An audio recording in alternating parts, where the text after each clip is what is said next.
No, no, just when you think it's gonna.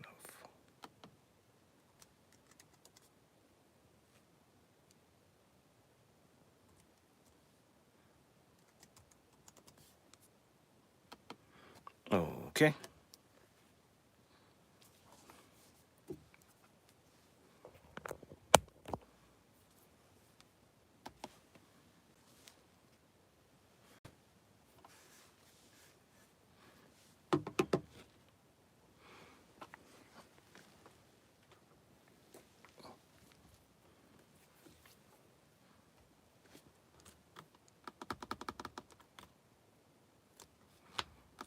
It just start going slow. It's okay.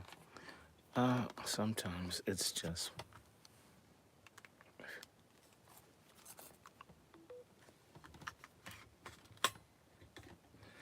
Hello?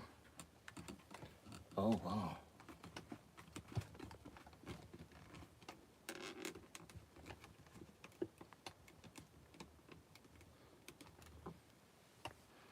Hello. Just working the last few seconds here.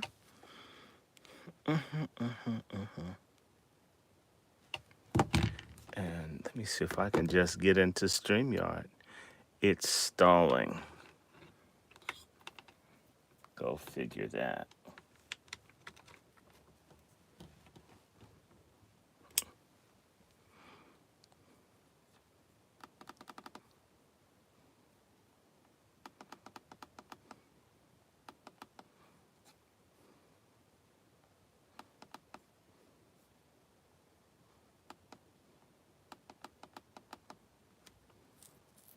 Well, anyway, for the one person watching, I hope you're good. This is stupid. I'm ready to go. Have everything put in. And now the signal is going incredibly slow. I don't know. Don't ever doubt the insanity of this. Uh, let's see if it'll do it that way. So, I hope we're all good. Hope everybody's good. Let me just go ahead and get this. I'm going to just open these up.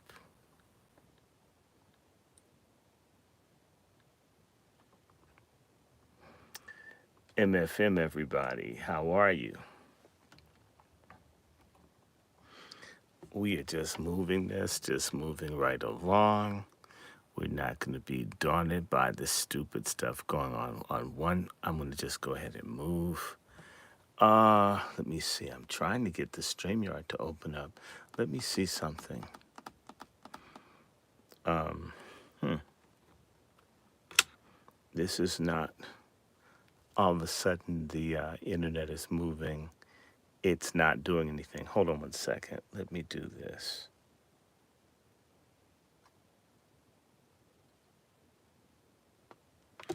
And let me just reboot the whole thing. Anyway, I hope you guys are good. I hope you guys are ready for more. I know I am. I see there are 3 people here. Hi. How is everything going? Uh, I'm a couple seconds behind, but that's all right. We're all good. Who's over here? There are 3 people here. Who are the 3? They're hiding. I don't know. Okay. I just want to put the StreamYard on, so we shall see. And that's okay. Well, good. If there are not too many people, then I'll let this thing heat up. I'm going to give myself some water. And hopefully we will have this in motion.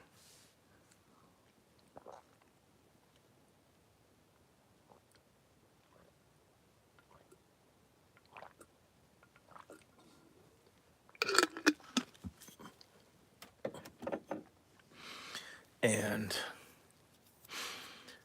wow. Let's see.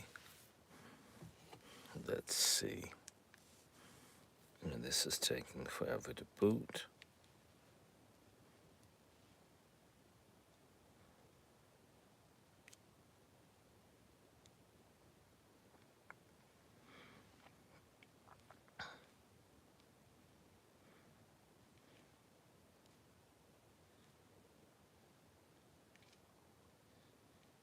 All right.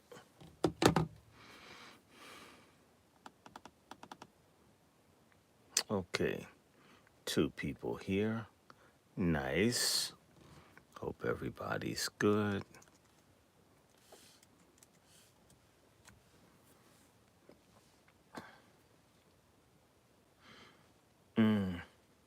No, I don't know who you are. God, that's strange. No, I like to know who the moderators are. In fact, nah, nothing happening. Oh, wow.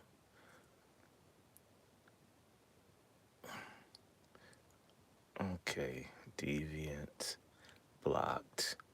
Lots of deviants. Deviants.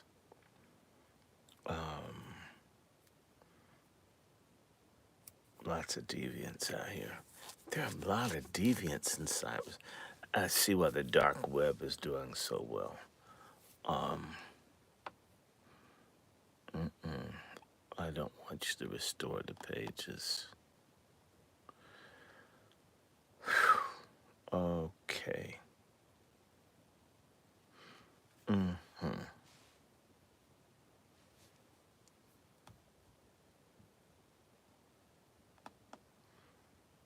And let me see. Yeah, well, I have people that mod. I just need to get into my page, but I appreciate the volunteering. I like to know who people are by name. So I always know who the moderators are. That's how things are. Nobody knows anybody with this internet stuff. It's incredibly odd. It's a freak's paradise, if you ask me.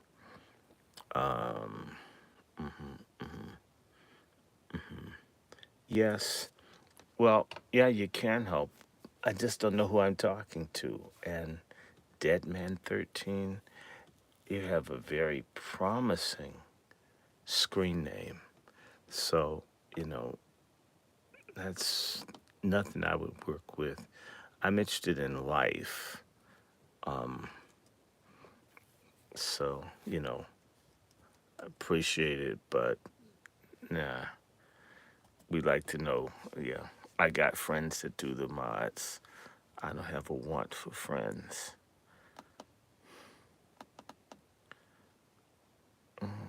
Okay, so this will open up in a second, and I'll just jump into the stream and we'll be on with this. Hey, Star, how are you? You're the mod. How are you, moderator Star Thompson? I got 3 Thompsons, actually, a couple. There's a Thompson in Texas, a Thompson in California, and then there's this Star Thompson. But what state are you in, Star? I don't know where you live. Oh, that's good. I'm glad you're fine. I can't wait. This thing is acting very odd. Oh my God, you're in Baltimore? Oh, that's great. I don't know. I, I, I, well, I like Baltimore. I don't know if you know, but Baltimore was my grandfather. So, show you how small the world is. So, yep, Baltimore, my 9th great grandfather. And Anne Arundel's my aunt. Baltimore's a lot of history. My grandmother was sold, one of my grandmothers was sold in October 1846. They had sold to New Orleans as a slave, and my grandfather bought her out. So, wow. No, Baltimore is incredible history, an incredible history of family. I've had family in Baltimore for now close to easily 300 years. So, yeah. Um, Now we at StreamYard. Yay, thanks, Slowpoke Internet. Thank you. You took so long. God. Wait a minute. Maybe it'll move faster now if I put the Wi Fi on it. Oh my God. Hey, how are you, Devin?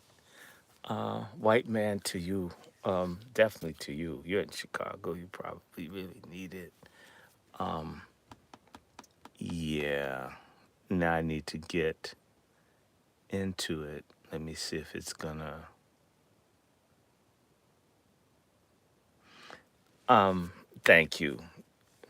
I really appreciate you, Devin. I'm just trying to get into StreamYard. It's it does really silly stuff. Yes, Star. Well, white man to you too. Francis Scott Key was white.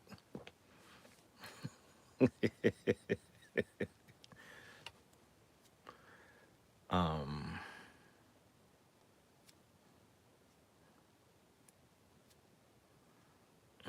hmm. Okay. And that bridge, my God. Baltimore has all of these historic areas and churches and streets and neighborhoods and architecture from one block to the next. It just constantly changes. Now I'm just waiting to get into StreamYard. Now, yeah, if you don't think that you get opposition to being online, I'm just trying to tell you. Um, Now all of a sudden it's not, it's holding me up. I have the format and everything to go live. I just need to get into it. And it is stalling. Okay. The signal's going slow, slow. And this happens. Well, we were talking a very beautiful architecture. The last time I was in Baltimore, I was just taking pictures of buildings. I mean, there's so much variety. Um, it's an incredible place. Um, and it's it's a bastion of culture. They only say bad stuff about Baltimore. They never tell you any of the good things. Um, that's to be ugly to the people that are there. Um, hmm. I'm wondering why this is doing this. Now, remember, I was talking about reparations earlier today. So if you see this going slow, if you think that they don't mess with these things, you guys have no idea.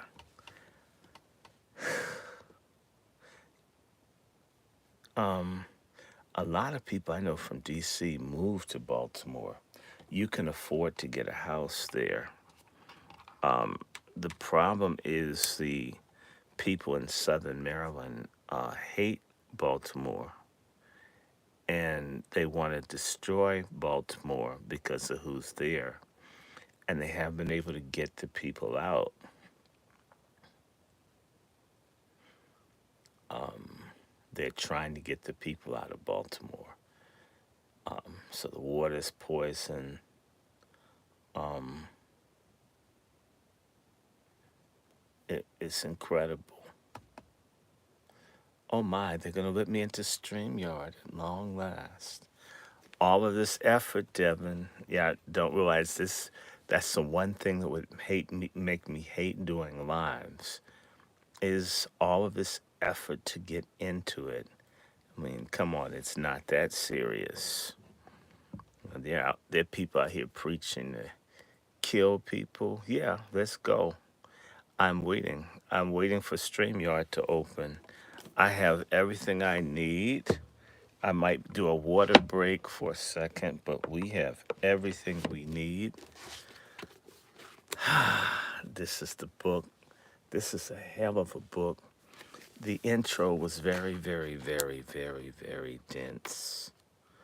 It was dense. I'm sorry about how long it was.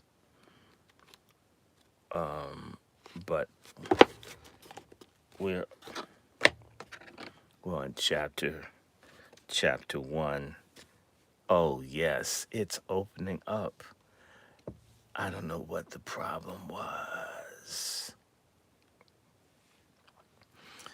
So let me see.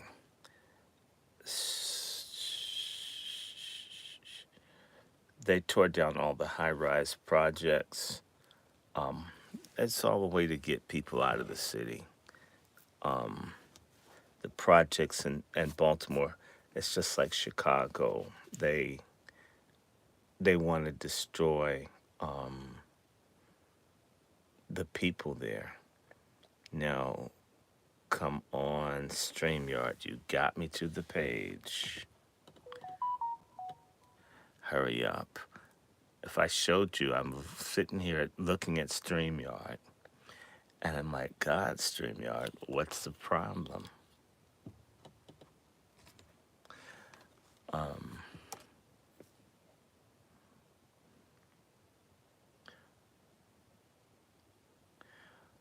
okay, it should happen any second. I have this, I've got the page. After all this effort,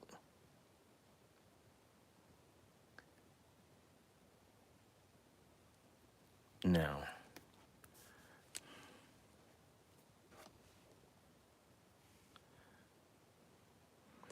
I don't know why this stuff goes slow. Um, they want to destroy the people in Chicago and Baltimore. I guess they want Atlanta too.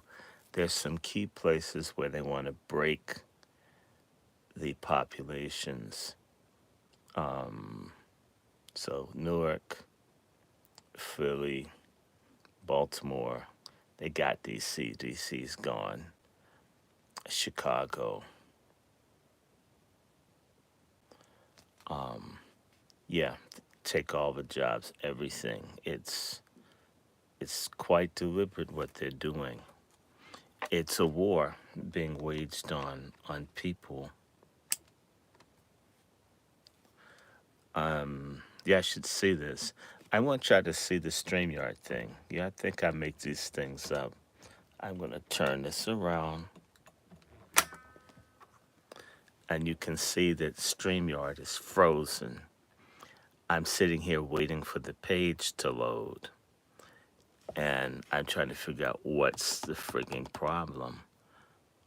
See the little spinning ball? It's spinning for what? I'm gonna see if I take it off Wi-Fi, will it let me get onto the page so we can move forward? Oh, it just opened up. Maybe because you guys are watching. Um, Look at this. It just opened up. I've been sitting here just waiting for this to open up. Come on. I just need to get into upcoming, right? Right here. So I can get this moving. So, Judah, you guys, I mean, this is what it's like sometimes. I talked about reparations. When you do um, mind you, I'm not manipulating the Wi Fi thing. So if you see this thing coming up, I'm not touching the computer. So what is it that's making this come up? Um, Hurry up. I'm ready to go too. Let me take the Wi Fi off. And, or let me just go on Wi Fi and just see if Wi Fi will pull it. I have it hardwired. It should just work. I want you guys to know that they have something that interferes with my my router or whatever. And it's been going on for about, I'd say about 4 years. And so this is what it's like if you wonder why it's long or whatever. I mean, I've done everything I'm supposed to do. I've paid for 400 hours of storage. I've done everything. We need our own people doing stuff and doing tech. If you know any troubleshooting people, pass them on. I'd like to figure out how to get that working. Okay, now it says you have no upcoming streams or recordings. How do you know that? I just logged them in earlier today. Sure, I have one. No, just look at that. StreamYard Teams. So, trust me, the intelligence people bother even social media. You mean the teams are looking? What are you looking on? And I do too have something. Are they going to tell me I don't have one? Well, let me just do a live anyway. Let me see if it'll do a live. Okay. I'll just do this right now in front of you because this thing is stupid. Okay. I'll just do it in all caps. I did 2 of these. So yeah, I did. Now, tip. And I didn't type it twice. Okay.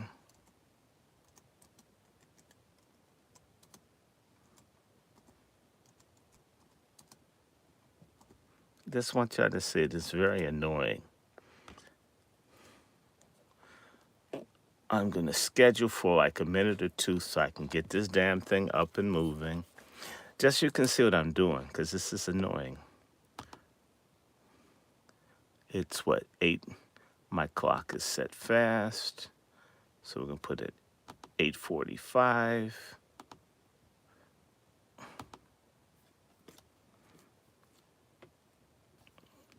And so you'll see, I already did this earlier today. I should have been able to just come in and, oh, look at that. There you go. Let's put a thumbnail on it.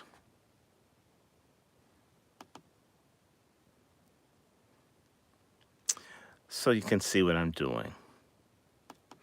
Come on. Now it's got to stall again. If you do something online and it's halfway legit, this is why some people I'm certain are faking. They don't have problems going online whenever they want to. They're not doing legitimate stuff. Okay, so you'll see what I'm doing. Yeah, I'm not sitting here wasting my time. Okay, that's done. Okay, we're going to, and I have a whole nother thing up here sitting, but it said that I didn't have it. So I just went ahead and did it. There we go. Now, guys, maybe I'll get to go live now. I just want y'all to see the crap. Now, with all of you guys watching, I did it before I went live, Devin. I don't know what you're talking about. You guys are acting like projects are such elegant place to live. They were elegant places to live when they were maintained. I beg your pardon. It's when they decided to, here in DC, projects were the best places to stay. When they decided to make them horrible and let crowd people in that didn't pay and all this other kind of stuff, people who didn't follow the rules, they made the projects a punishment area. In Chicago, they deliberately didn't maintain them. It wasn't the buildings themselves. It was a policy to punish the people that lived in the buildings. Even stacking them horizontally, as off as that was, had those buildings been maintained, and the people got the services that they deserved, it would have been manageable. Now that I did all of that, now there's a stall for entering the studio. Just want you to know. And so I loaded all this stuff in here. Oh, yes, I did.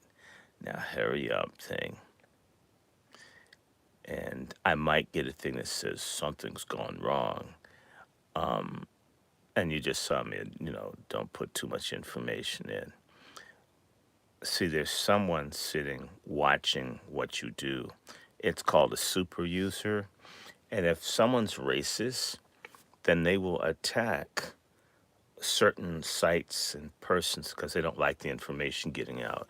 Racism is a unified conspiracy of white people and other people against us. And in any job, whether it's police, stores, banks, and they're at war with what we do, who we are. It's always ongoing. It's whether it's in the store where someone follows you, it's in school where the person, you know, writes you up and puts you in paper school to prison pipeline. It is all consuming what people are doing to hold people down. The thing is that we have to refuse to cooperate with being held down. Now, let me see. It says I'm entering the studio. And by the way, I have the top flight membership in StreamYard. So it's not like I have a cheapy plan. And so, yeah, loading. It's still loading. I'm hoping that this happens any second now so I can go ahead and do this. So just know that projects became the gangs and all, but when people were using them politically, people in the projects could be organized and mobilized in places like Chicago to get people like Harold Washington elected, Marion Barry elected. And so something went wrong. Try again. Okay, so they tell me something went wrong. Let me take the hard wire off. I told y'all when I have it hardwired, it gives me difficulty. I can't wait for this to get over so we can get to it. Next thing, the video's not going to work. And so the video will work on all the other things. Hey, Brother Mark. Thank you, Mark. I hope what we were talking about for reparations made sense. We're going to be talking about racism for a couple weeks and so because the racist people who follow, they need to get told off. They need to get told some things. And they don't get told. Do you realize if you live in a racist family, go to racist schools, go to a racist church, everything, you never ever get any pushback to the garbage that's being done to other people. It's all normal. The Klan is normal, the Nazis are normal. Everything evil is okay that's done to other people. It's A-okay if they don't encounter or have something, punch them in their face and say that that's crap. That's not so. And you have to understand society is structured to this is what Dr. Burton's talking about. A lot of people never encounter anything to make them even think about what's going on. That's how you can get the masses of people, white, and also honorary whites and also self hating black people, to support oppression of whole groups of people because, I mean, there's nothing telling them that it's wrong or, maybe. Or if they meet one person, well, you're weird. It's just you. Only you think police murders are bad. Or the police they have a hard job, right? Until they get their ass beat. Then, I can't believe, right? So let me see. Now it's saying to me I'm entering the studio again. Oh, wow. I want y'all to see this. It's not letting me in here. Let me try it again. So I apologize about this difficulty. It is not me, folks. I just want the stream to work. And this is interference. I've been doing this for a while. If you do stuff that is thought provoking, you can have a problem on YouTube or other things. Talk to some people, everything starts going wrong. Last week we had a Pat Talk. Notices were sent to me by Chef C and all that. I didn't get anything. I never got it. Okay. I wasn't supposed to see it. God, imagine if I had 100,000 followers, what would be going on? So let me see. I'm entering the studio again. Is it going to work? It's saying it's loading. And this is annoying. So I apologize to y'all. I want this to work. You pay for it to work. You have the right equipment. You do this. And so let me see.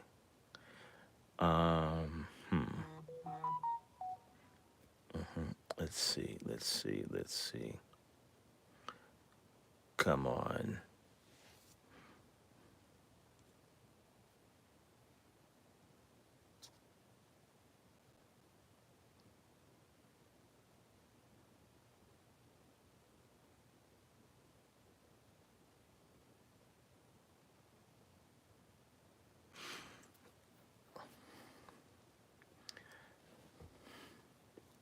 And if I don't get this here, um,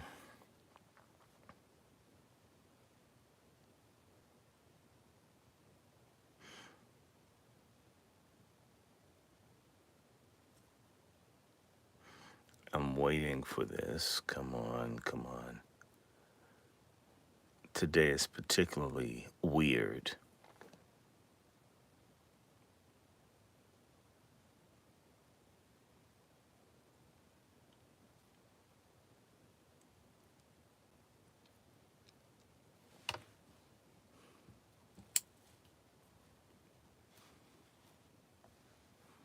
Okay, here we go.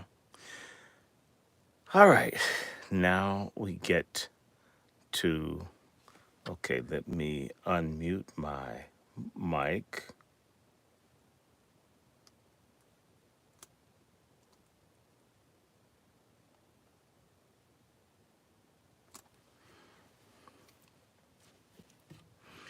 If you guys think this is bad, you should have seen the time it took me 3 hours to get on when I had far more followers, and it would take me hours to get online.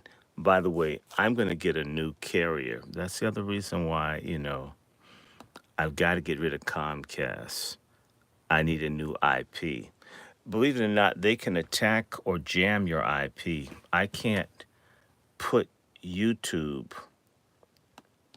on my computers. I can't do certain things with Google on my computer. In particular, I can't get YouTube. And they will learn the computer address, whatever, and then they block stuff. You have to understand, I was told I would be kept off of social media. Oh, come on. This thing shifted. Tip of the spear, part 2. All right. Let's see if this will get me there. I can't seem to access your camera or mic. Okay, they're doing that. D. So it's telling me I'm doing something else. There's nothing else going on my computer.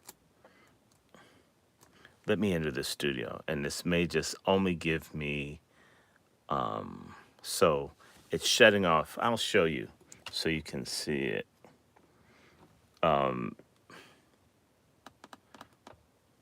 All of this to get into here. It makes me wonder what other influencers are on if they never have these problems. They must be doing something. that makes people not worry about them. Oh, let me.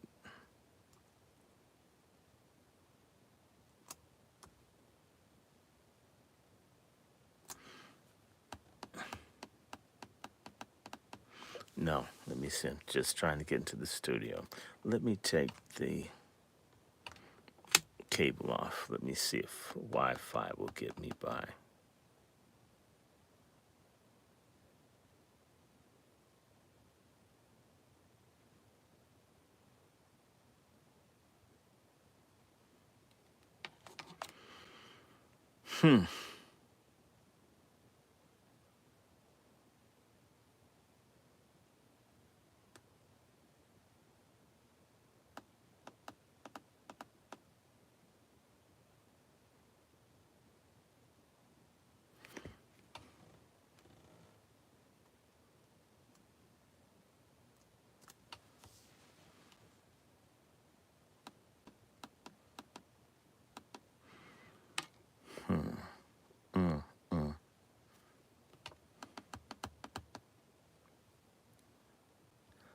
Okay, it said told me something went wrong again.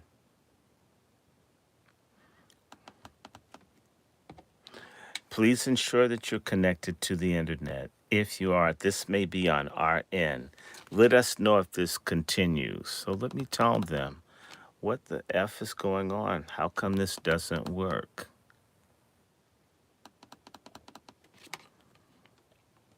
This shouldn't be jamming.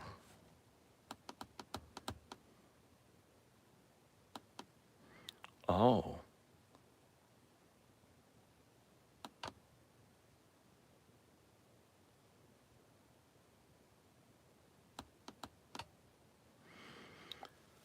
all right.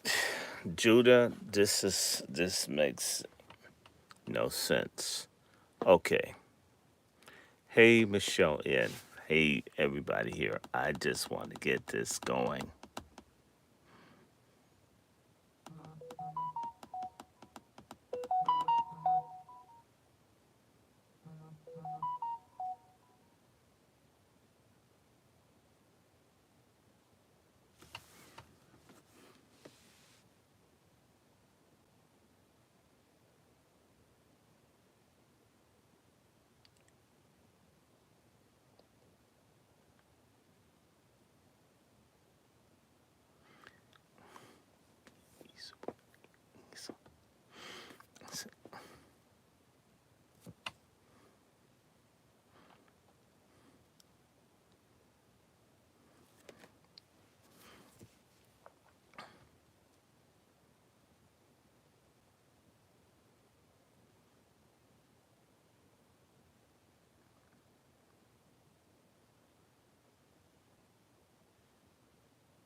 Moderators, please pay attention to the comments being made.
Okay, everybody. We're on. We are live. My apologies to you, Michelle, and Mark, and Judah, and Kyle, and Devin Haley, and all you others. We are live on StreamYard. I forgive me for you being subjected to experiencing what it's like to be Dr. Randy Short, where everything won't work, even when you're paying premium service and all of that. You need to understand there's a war for your mind. And the same way people like me were blocked from teaching in schools and universities, and it's not because we don't have the degrees, there's a desire for the people to be kept stupid and ignorant. That's what makes this book so incredible. It's called The Tip of the Spear by Orsami Burton, a professor at American University here in Washington, D.C. I'm going to ask you for one more indulgence. I want to make certain that I don't have any problems with the air because I was gagging the other day. Something about my cat is messing with this air. And I want to get some water, just more, so we can spend the next 2 hours or so going through this book. So give me exactly 1 minute. I will be right back. And thank you for your patience. This is the Angry Black Men's Book Club rebooted. And again, thank you, Devin, for calling. I just had to take a nap between talking about reparations. If you did not get a chance to catch the Salt Ministry sermon on reparations, it's worth your while. If you're going to a sorry ass, a fake ass black church with a greasy preacher, nigger preacher that doesn't want to tell you anything, it when you thought that people in the church were off your right, maybe you're a Christian and they're not. Had you ever thought of it that way? So anyway, let me get this water, and we're on this. Give me exactly. We've been at this for a half hour. Give me 2 minutes, and we're off and running. Sorry about the long delay. It wasn't me. I'll be right back. Right back.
Okay, just about there.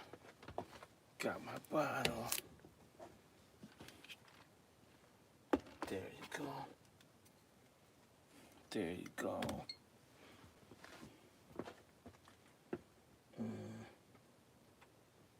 Good.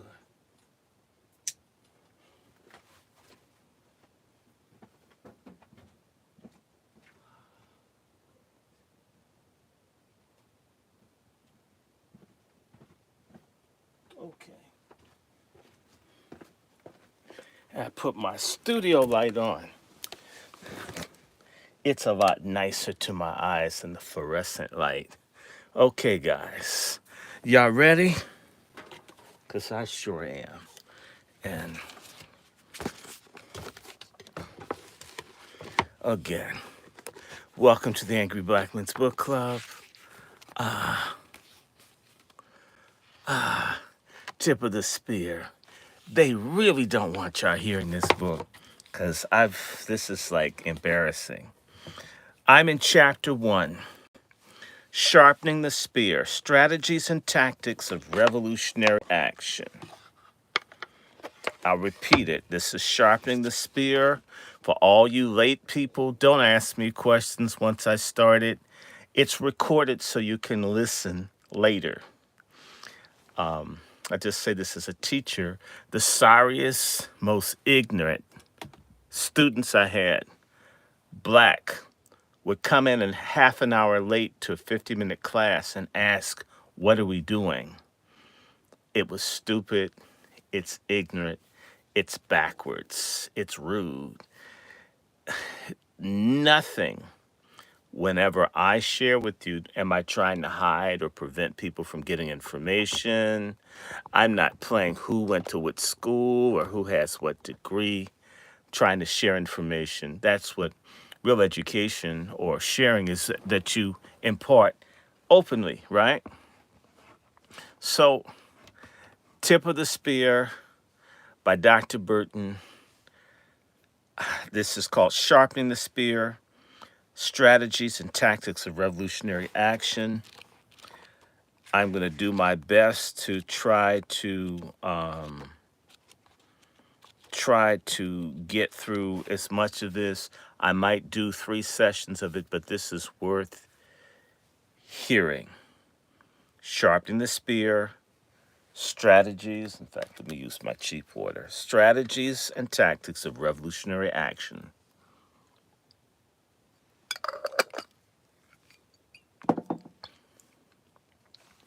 During the late afternoon of October 2nd, 1970, 6 incarcerated men marched across the interior courtyard of the Long Island City branch of the Queens House of Detention, commonly known as Branch Queens, and approached a cluster of microphones perched atop 2 folding tables. In front of them stood a phalanx of print, radio, and television journalists, police officers, Department of Corrections, which is going to be DOC, guards, elected officials and community leaders, as well as DOC Commissioner George F. McGrath. Behind them, anonymous faces were visible through the broken but still barred windows. What could not be seen were 6 DOC guards who'd been taken hostage and sequestered somewhere in the jail's interior. The jail's entire captive population, 335 human beings, had exploded in rebellion the previous day. Over the next several hours, captives in 4 more New York City jails would rebel, and in ensuing months, an anti-carceral revolt would traverse the Empire State. Recorded by CBS TV, the public statements of Victor Martinez, an elected rebel spokesman, demystifying the political stakes of the unfolding struggle. Martinez, a member of the Young Lords Party, the YLP, situated this militant collective action within the longue durée of resistance to racial colonial violence. This system has oppressed us for the last 400 years, and we're here to put a stop to it, he proclaimed, his voice quivering with rage. Martinez's analysis contradicted that of the DOC officials, who had preferred to frame the disorder as a reaction to jail conditions, especially overcrowding. While the brutal density of the environment, the fact that human beings were packed two, three, and sometimes four to a cage designed for one, no doubt stoked their discontent. Martinez and others understood themselves to be engaged in a struggle that exceeded spatial boundaries of a given institution and the temporal confines of the historical present. They conceptualized their captivity as only the latest iteration of a regime that ensnared colonized people for centuries. By relocating the rebellion's historical point of origin from jail conditions to the violence at the core of Western modernity, Martinez constructed the rebels as legitimate political actors, indeed as anti colonial revolutionaries who had taken the bold and necessary steps to halt a transgenerational onslaught. And what follows, I trace the rise and fall of the New York City jail rebellion, the opening chapter of the Long Attica Revolt.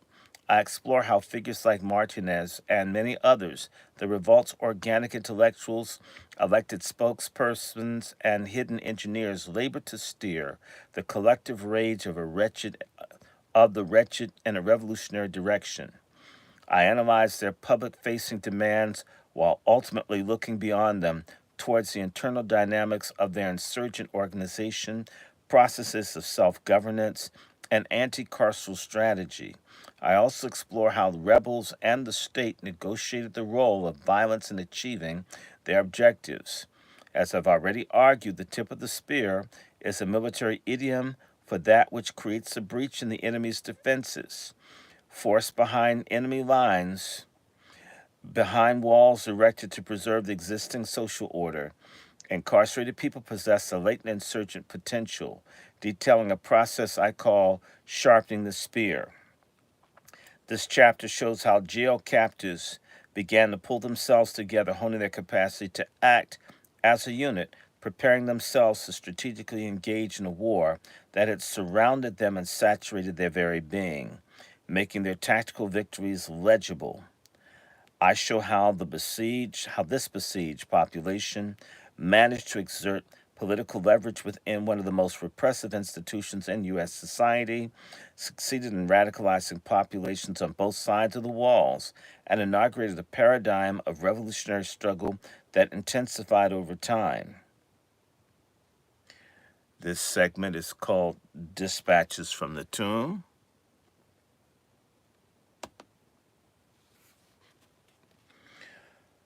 On August 11th, 1970, the edition of the New York Times featured a list of demands authored in the Manhattan House of Detention, an infamous jail popularly known as the Tombs. The carefully worded statement assailed the city courts for allowing legions of poor to languish in decrepit cages for months without trial, and for ignoring their writs and petitions seeking legal redress. It accused the Legal Aid Society, a nonprofit organization charged with defending them, of encouraging the accused to accept plea deals that railroaded them to prison. The authors framed the judiciary as a rationalized instrument of violence from which we cannot receive any justice and can only suffer threat, coercion, and intimidation disguised as law and justice.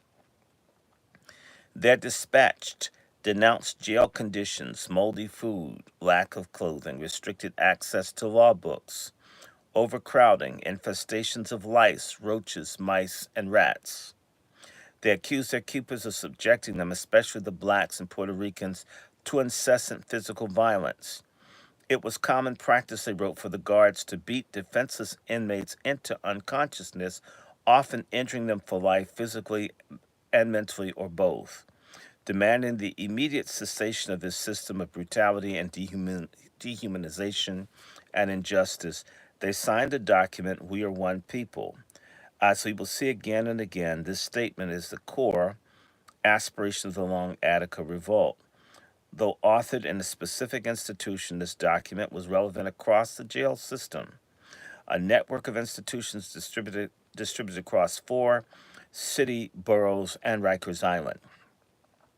Written for a general audience, it was a measured critique of what was seen in radical circles as a concentration camp system that aimed to dehumanize and liquidate the racialized poor.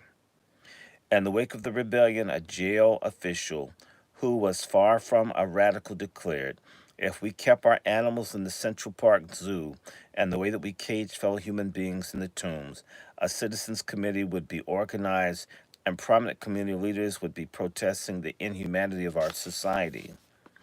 Discourses of criminal justice legitimized this race and class war. Between 1967 and 1970, the jail population nearly doubled. A system built for fewer than 8,000 people now confine more than 14,000.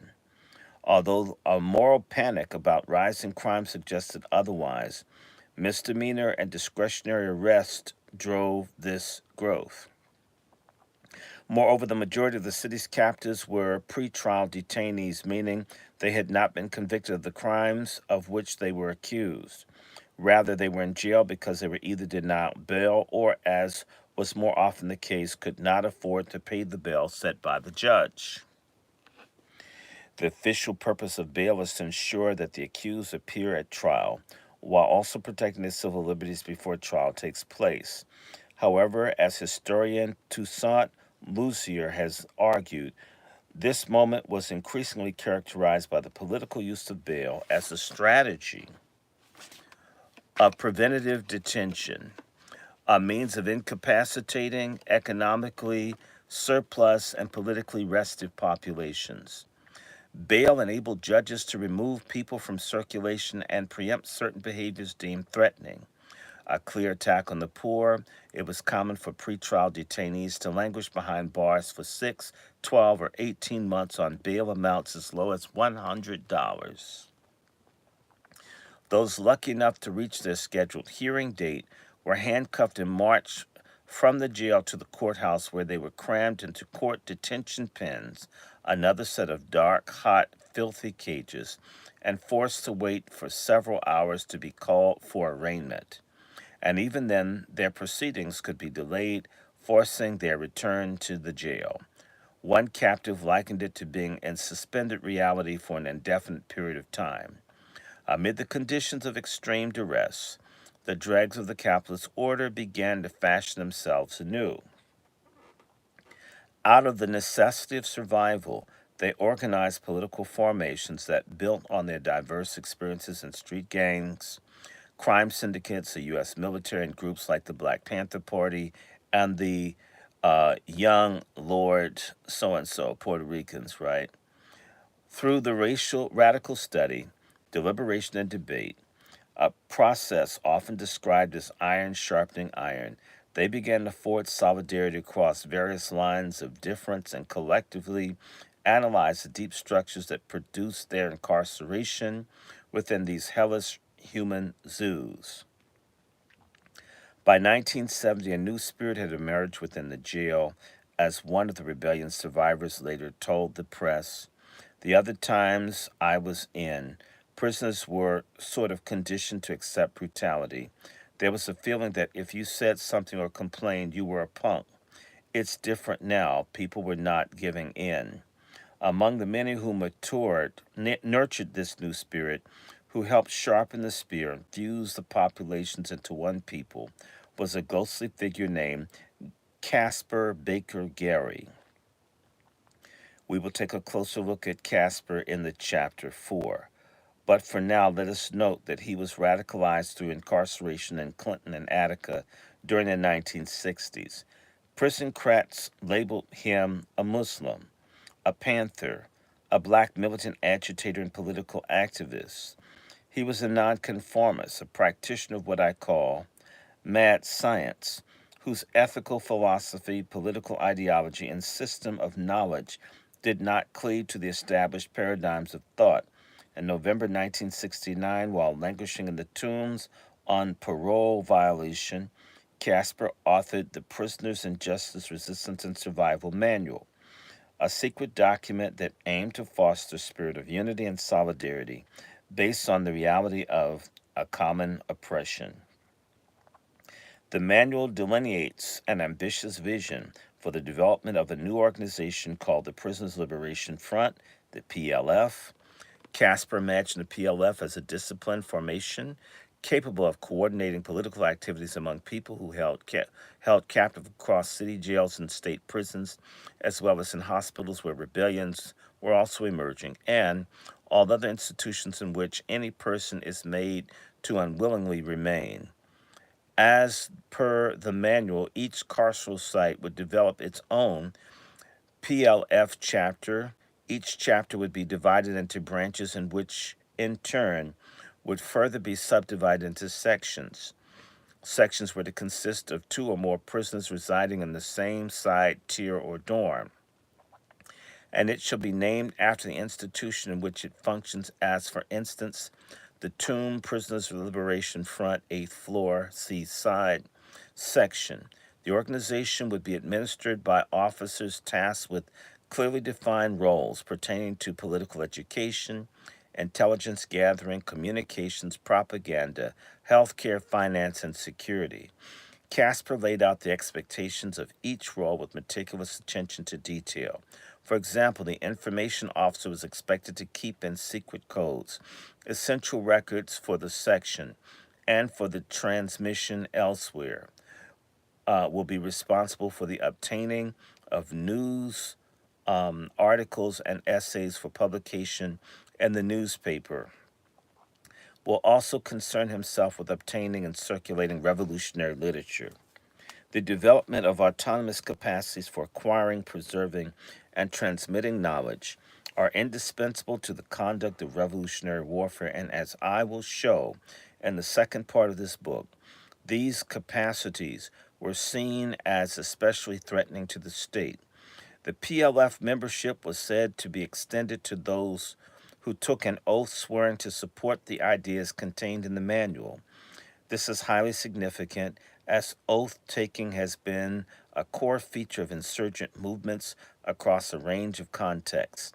Oaths figured prominently in the conduct of Maroon resistance of the 17th century, the French Revolution of the 18th century, the so called Mau Mau emergency of the 20th century, and the far right Oath Keepers movement of our contemporary moment. Oaths signify the consecration of an individual's loyalty to a collective and their active withdrawal of support from opposing forces. By including this oath-taking process into the prison, Casper sought to force captives to formally declare which side of the war they were on and to constantly demonstrate that commitment. The PLF members were enjoined to always greet each other with the clenched fist salute while declaring all power to the people. Casper was transferred to the state prison before the Tombs erupted in rebellion, but not before his ideas left their mark on the population. Not only with the PLF chapters later emerged throughout the state prison system, but 6 months later, Victor Ramirez helped organize a similarly named organization that performed many of the functions set forth in Casper's manual, as Martinez told the Black Panther and Inmates Liberation Front. The ILF began as a committee of two people, which grew to four and then kept multiplying until we were able to organize the entire ninth floor. The ILF branches spread to other floors and eventually to the world outside the walls, where they incorporated into the YLP, Young Lords Party, right? The Tombs ILF members facilitated study groups under the guise of playing innocuous card games. They also established and surreptitiously circulated a handwritten newspaper called the Inmate Forum, which had an estimated circulation of 200 at its peak. While the relationship between the PLF and the ILF is unclear, what is clear is that on the eve of the jail rebellions, captives increasingly saw themselves as political agents capable of transforming their material conditions and the broader world. Though it began with these furtive processes of sharpening the spear, the Long Attica Revolt announced itself to the world on August 10th, 1970. On that day, Toombs captives on the ILF stronghold of the ninth floor captured 5 hostages and demanded an audience with the authorities. Hours later, Commissioner McGrath entered the jail and participated in what a mayoral aide called a long, loud, and angry face to face meeting with Victor Ramirez and others, including Herbert X. Blyden, who would later be elected a spokesperson in Attica. After extracting promises that the DOC would not retaliate, that the captives' long ignored grievances would be published in the elite press, the rebels released their hostages unharmed. A writer for the Black Panther recognized that although their most legible demands were for rights, their tactics signified a much deeper demand. Finally, the accumulated frustration, desperation, and rage of the prisoners was transferred into a flaming determination to better their plight by taking the only form of action that the pigs in the power structure relate to: revolutionary action. The grievances appeared in the New York Times the following morning. As if to punctuate their urgency, that afternoon, captives confined to the psychiatric unit on the floor accosted 3 guards by leaping on them from a catwalk 12 feet above. The rebellion then spread to the 5th, 7th, and 8th floors until more than 800 rebels were in control of most of the facility. They swarmed throughout the jail, assaulting the physical expression of their degradation. They set fire to the bedding, destroyed their medical records, smashed windows, and threw handwritten messages, burning trash and dead rats onto the downtown Manhattan streets. After reiterating their demands, they again released their hostages unharmed. These actions were demonstrations of the captives' capacity to inflict what Huey P. Newton called a political consequence. They were warnings about what was to come if the minimum demands for ameliorating jail conditions were not addressed. Although they no longer held leverage over the lives of hostages, the rebels remained in control of portions of the tomb for 10 more days. During this period of limited self rule, they continued to sharpen the spear, discussing ways of exercising power despite their physical incapacitation. One idea involved taking their case before the United Nations, where the captives would argue that their conditions violated the Geneva Convention relative to the treatment of prisoners of war, the statement of the treatment of the criminal offenders, and the provisions related to the crime of genocide.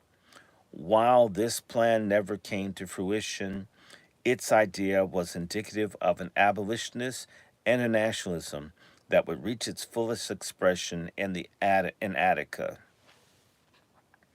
Experimenting with another form of leverage, the rebels organized boycotts of the courts. As Melvin Alston, a surviving jail rebel, told me, our strategy was to completely withdraw participation. We felt that if none of us went to court, we could come back to the system. We could come back the system up even more than what it already was and force them to concede to our demands. The move received coverage in the elite press, with the New York Times reporting that on August 17th, out of 94, only 94 out of the 190 detainees scheduled for hearings appeared in court. The action also spread across the East River to the Branch Queens, which had an even lower court turnout, with only 13 out of 100 people on the schedule appearing before a judge. An enthusiastic participant in the boycott, Melvin, recalls how he was tricked into appearing in court. He was told his parents had come to see him, but when he arrived at what he thought was a visiting area, he was greeted by a judge who summarily sentenced him to 10 years in prison. From there, he was loaded onto a bus and shipped upstate. The opening salvo of the Long Attica Revolt concluded on August 20th when 8 state agents stormed the tombs and violently reasserted control. When 80 Commissioner McGrath then authorized mass transfer in which two-thirds of the Tombs population, including Martinez, were transferred to Branch, Queens. He later cited the fact that the captives were no longer forced to sleep in the hallways and floors as evidence that his administration was following through on its promises to improve conditions. However, a captive named Curtis Brown saw things differently. For Brown, who would play a key role in the rebellion's next phase, the DOC didn't solve the problems. What they did was transfer the problem from the Tombs to Queens. The revolt developed in a dialectical relationship to state tactics of domestic war against radical social movements. In 1969, the same year that J. Edgar Hoover infamously deemed the Black Panther Party the greatest threat to the internal security of the country, armed agents of the state intensified their efforts to neutralize the radical left movements, especially the Black Panther Party. One study calculated that by the year's end, 749 Panthers were arrested and jailed, 24 were killed by the police, and scores more wounded. As planned, this strategy deprived the party of some of its most dedicated members. However, the incarcerated targets of the COINTEL repression continued to organize behind the walls, fueling anti-carceral rebellion. Responding to this development the day after the DOC reasserted control in the Tombs, Hoover urged the Bureau to pay closer attention to carceral institutions, recruiting activities of black extremist groups, establishment of such groups within penal institutions, plans for violent action by these groups, and overall racial picture within the penal institutions are of definite interest to the Bureau and many other agencies.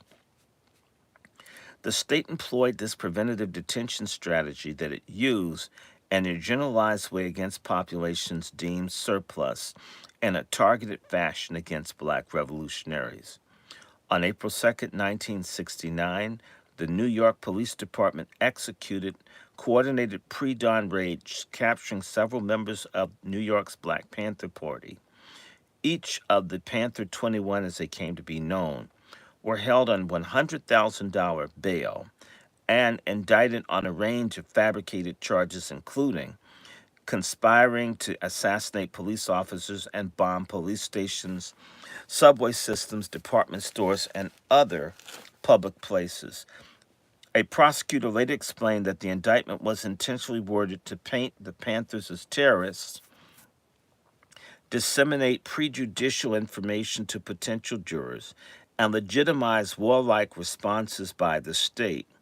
Reflecting on the absurdity of the ordeal, the Black Panther Party and Black Liberation Army member Assata Shakur would later write, "It was well known by everybody in the movement that the New York police had kidnapped the most experienced, able, and intelligent leaders of the New York branch and demanded $100,000 ransom for each one."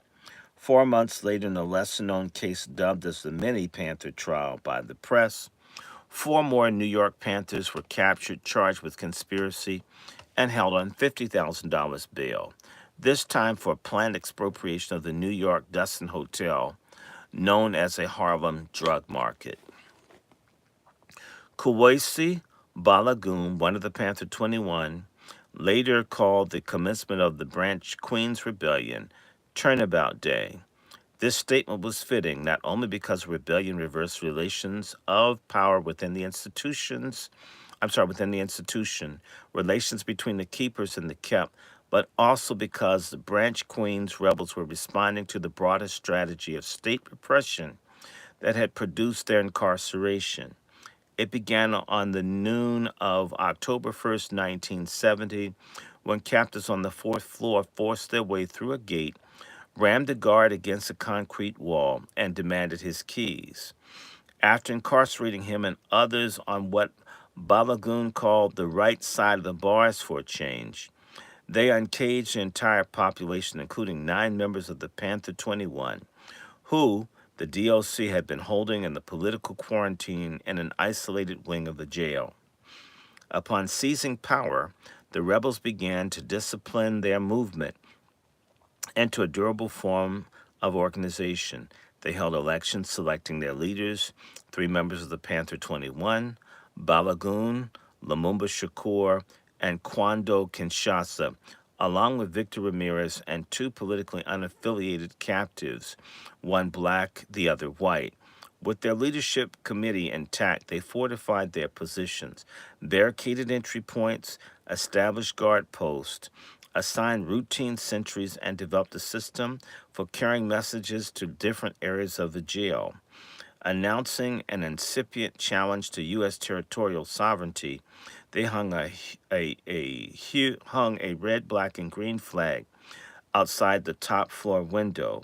It represented Pan-African unity and a declaration of what anti-colonial revolutionaries in Mozambique called semi-liberated zones, spaces from which colonial forces had been expelled and where insurgent self-governance could be actively nourished. The Branch Queens demands reflected the captives' desire to engage with the broader political struggle.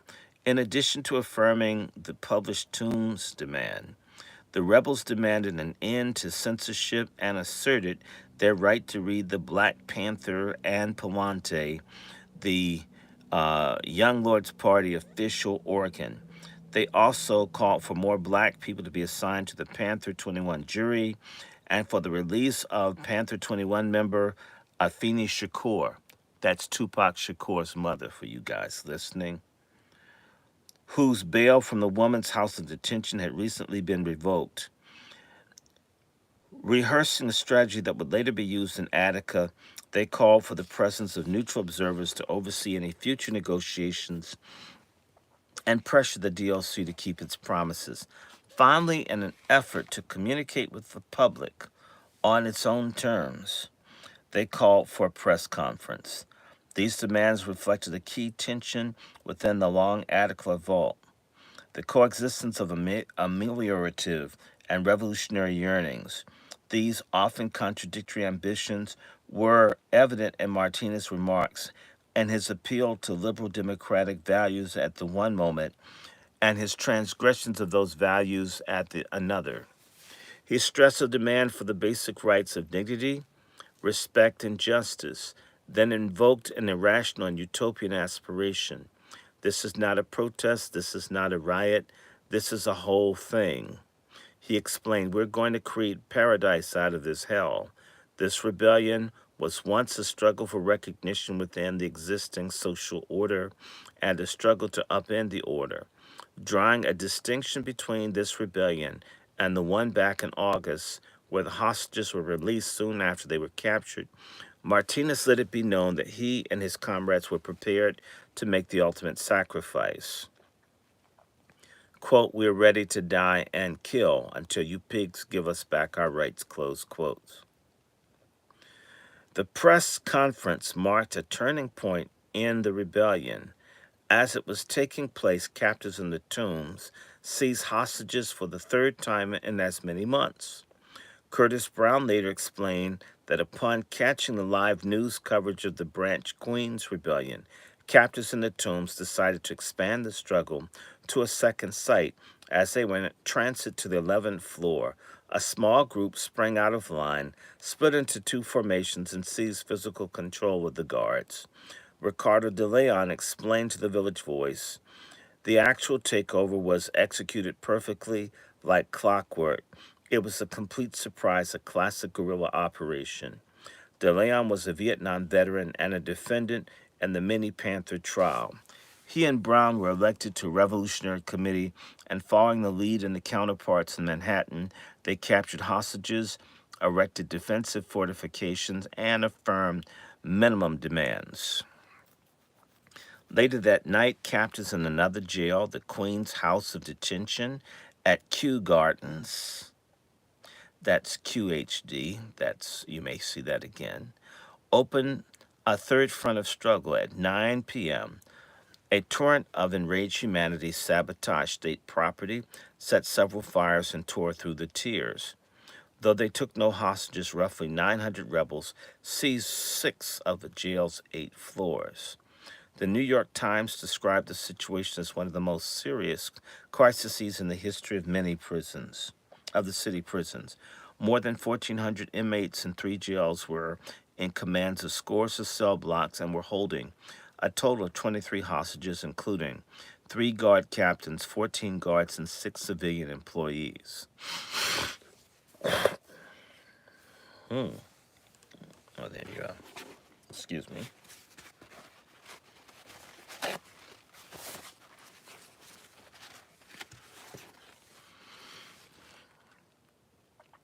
The crisis continued to deepen.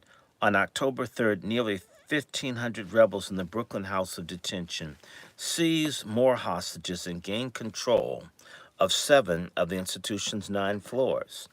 The American Correctional Association's warning about the dangers of contagious rebellions had come to fruition.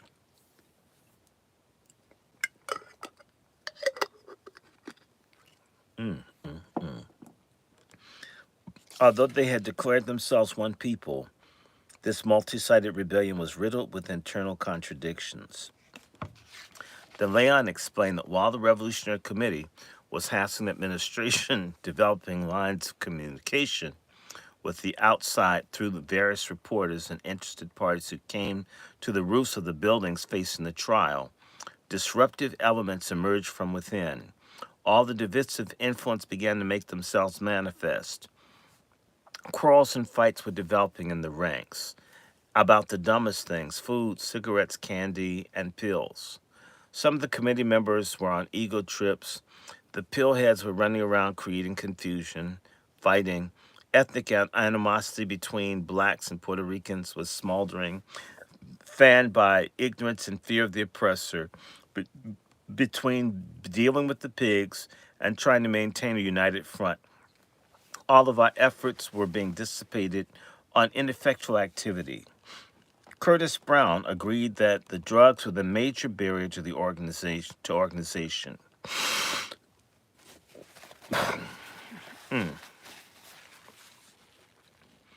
He was a recovering addict who had kicked his habit by handcuffing himself to a radiator, subsequently making it his mission to help others free themselves of addiction by teaching them how to replace drugs with politics.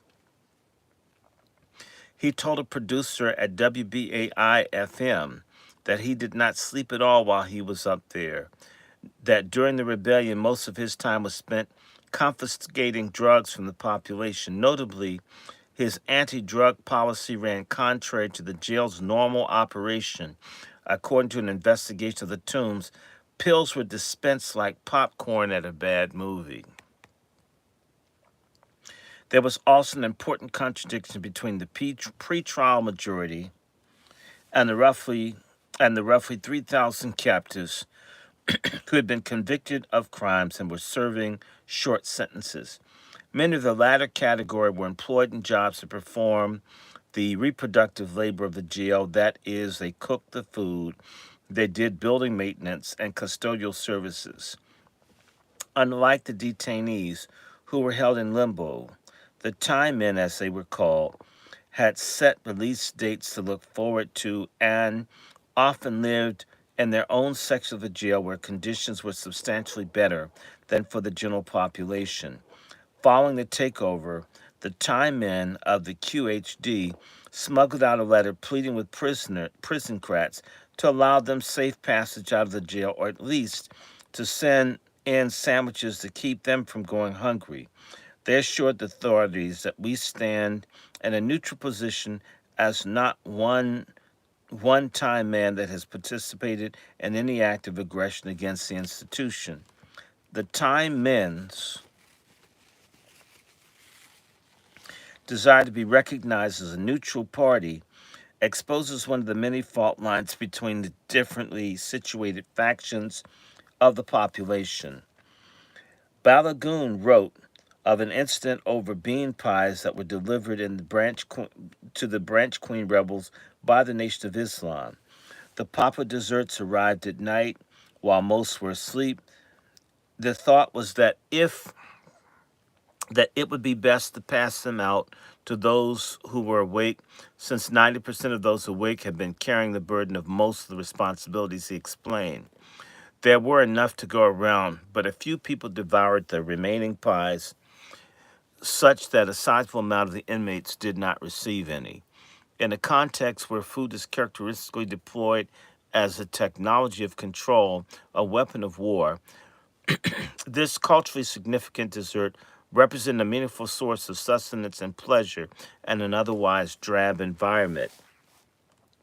In his autobiography, Balagoon, who would soon declare himself an anarchist, did not elaborate on the impact this affront had on the morale of the rebels and if or how those who took more than their fair share were held accountable. However, the fact that he discussed the challenges at all evinces the interest of the mechanics of self governance and the equitable distribution of resources. If the rebellion was going to succeed and evolve into a full blown revolution, as Balagoon, Martinez, and others hoped it would, the rebels would have to develop an autonomous system capable of meeting their needs. And this way, the seemingly trivial bean pie incident signified deeper challenges for how the rebels would organize the world they sought to build from the ground up. These Fisher's intentions clarify the significance of Baker Gary's manual.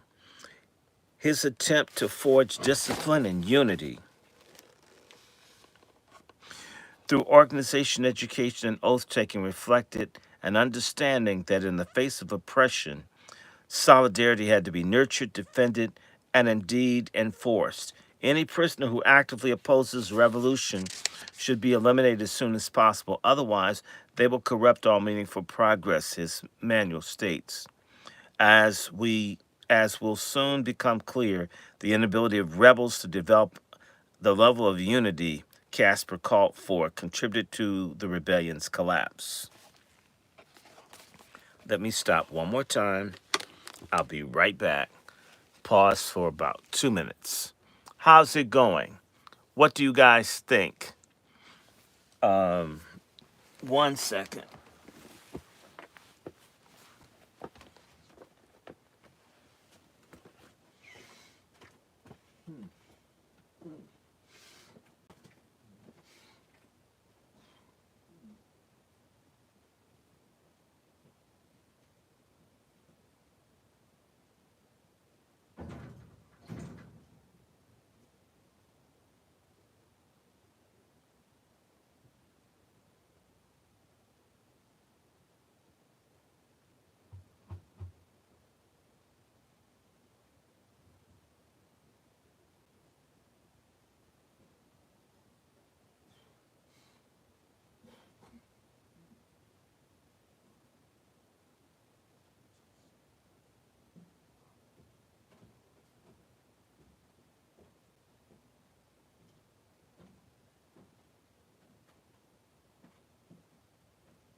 All right.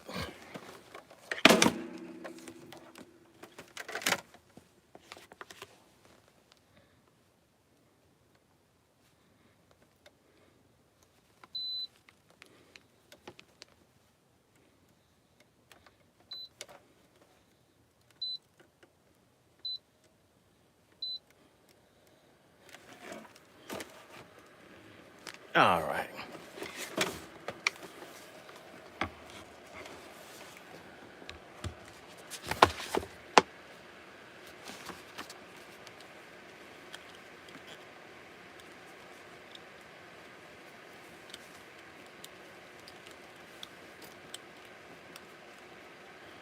We're on page 35 of this phenomenal book called Tip of the Spear.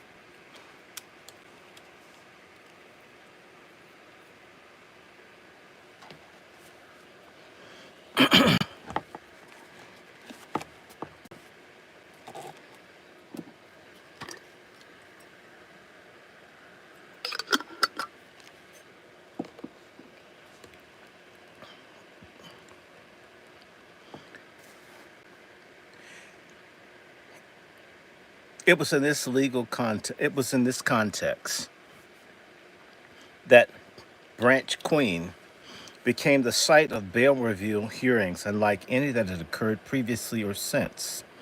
During the press conference, the rebels announced their plan to expose the violence of the bail system.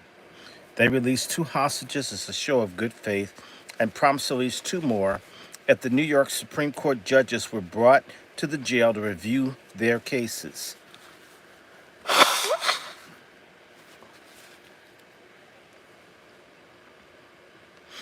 If this did not happen, however, the rebels announced their readiness to carry out executions. The authorities conceded, a decision that took them into uncharted legal territory. As one official noted, we're being asked to set a legal precedent that was logistically impossible and probably illegal. Figuring out things on the fly, a coterie of judges, mayoral aides, and attorneys convened in the Manhattan office of Frank Hogan, a precursor in the Panther 20, a prosecutor in the Panther 21 case. They examine the case files and court records of 47 bail candidates who had been selected by the rebels. As per previous agreement, none of the Panther cases would be reviewed, nor would any involving homicide, robbery, or kidnapping. And so it was that for several hours on October 3rd, 1970, a three-judge panel held court on the grounds of a jail controlled by criminals, radicals, and revolutionaries. Lawyers, police, media, and the elected spokesman of the rebellion packed the small anteroom. One by one, the judges seated at the end of a long conference table called the names on their list. Fresh out of law school, Gerald Lefcourt, a young white attorney for the Panther 21, had no doubt that his clients would have killed the remaining hostages had the hearings not taken place. They were all so serious, he recalled. The Panthers were facing life and assumed they would do life. Gilberto Jimenez was the first name called. Like all who came after him, he stepped forward and named Lefcourt as his legal counsel. Jimenez had been awaiting trial on a charge of possessing stolen property. The judges reviewed his case file and criminal record and conferred briefly with each other and summarily reduced his bail from $500 to zero. Although he was still facing charges, he was now free to leave on his own recognizance. The sound of the gavel rapping against the table signified the finality of the decision. Jimenez was escorted out of the gates of Branch, Queens, but not before embracing each of the organizers in a show of gratitude. He immediately joined the Young Lords Party and continued to support the revolt as part of the ILF. Judges reached the same conclusion in 8 other cases, reducing the established bails to 0 and cutting captives loose on the spot.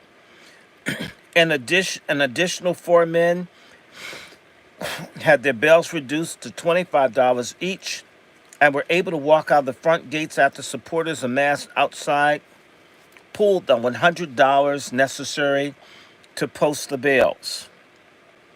All told, 13 men, many who had languished in the jail for more than a year, were set free in a matter of hours. It was an astonishing confirmation not only of the captives' long-standing indictment against the state for conspiring to keep them locked up, but also the legitimacy of their rebellion and their use of political violence.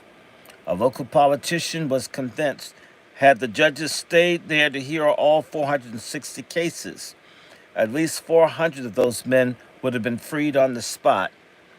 This did not happen. Instead, after presiding over these initial cases, the judges disregarded the other 35 names on the list, terminating the hearings. While he was pleased to see Jimenez and the others leave, Balagoon saw the reduction as a token gesture.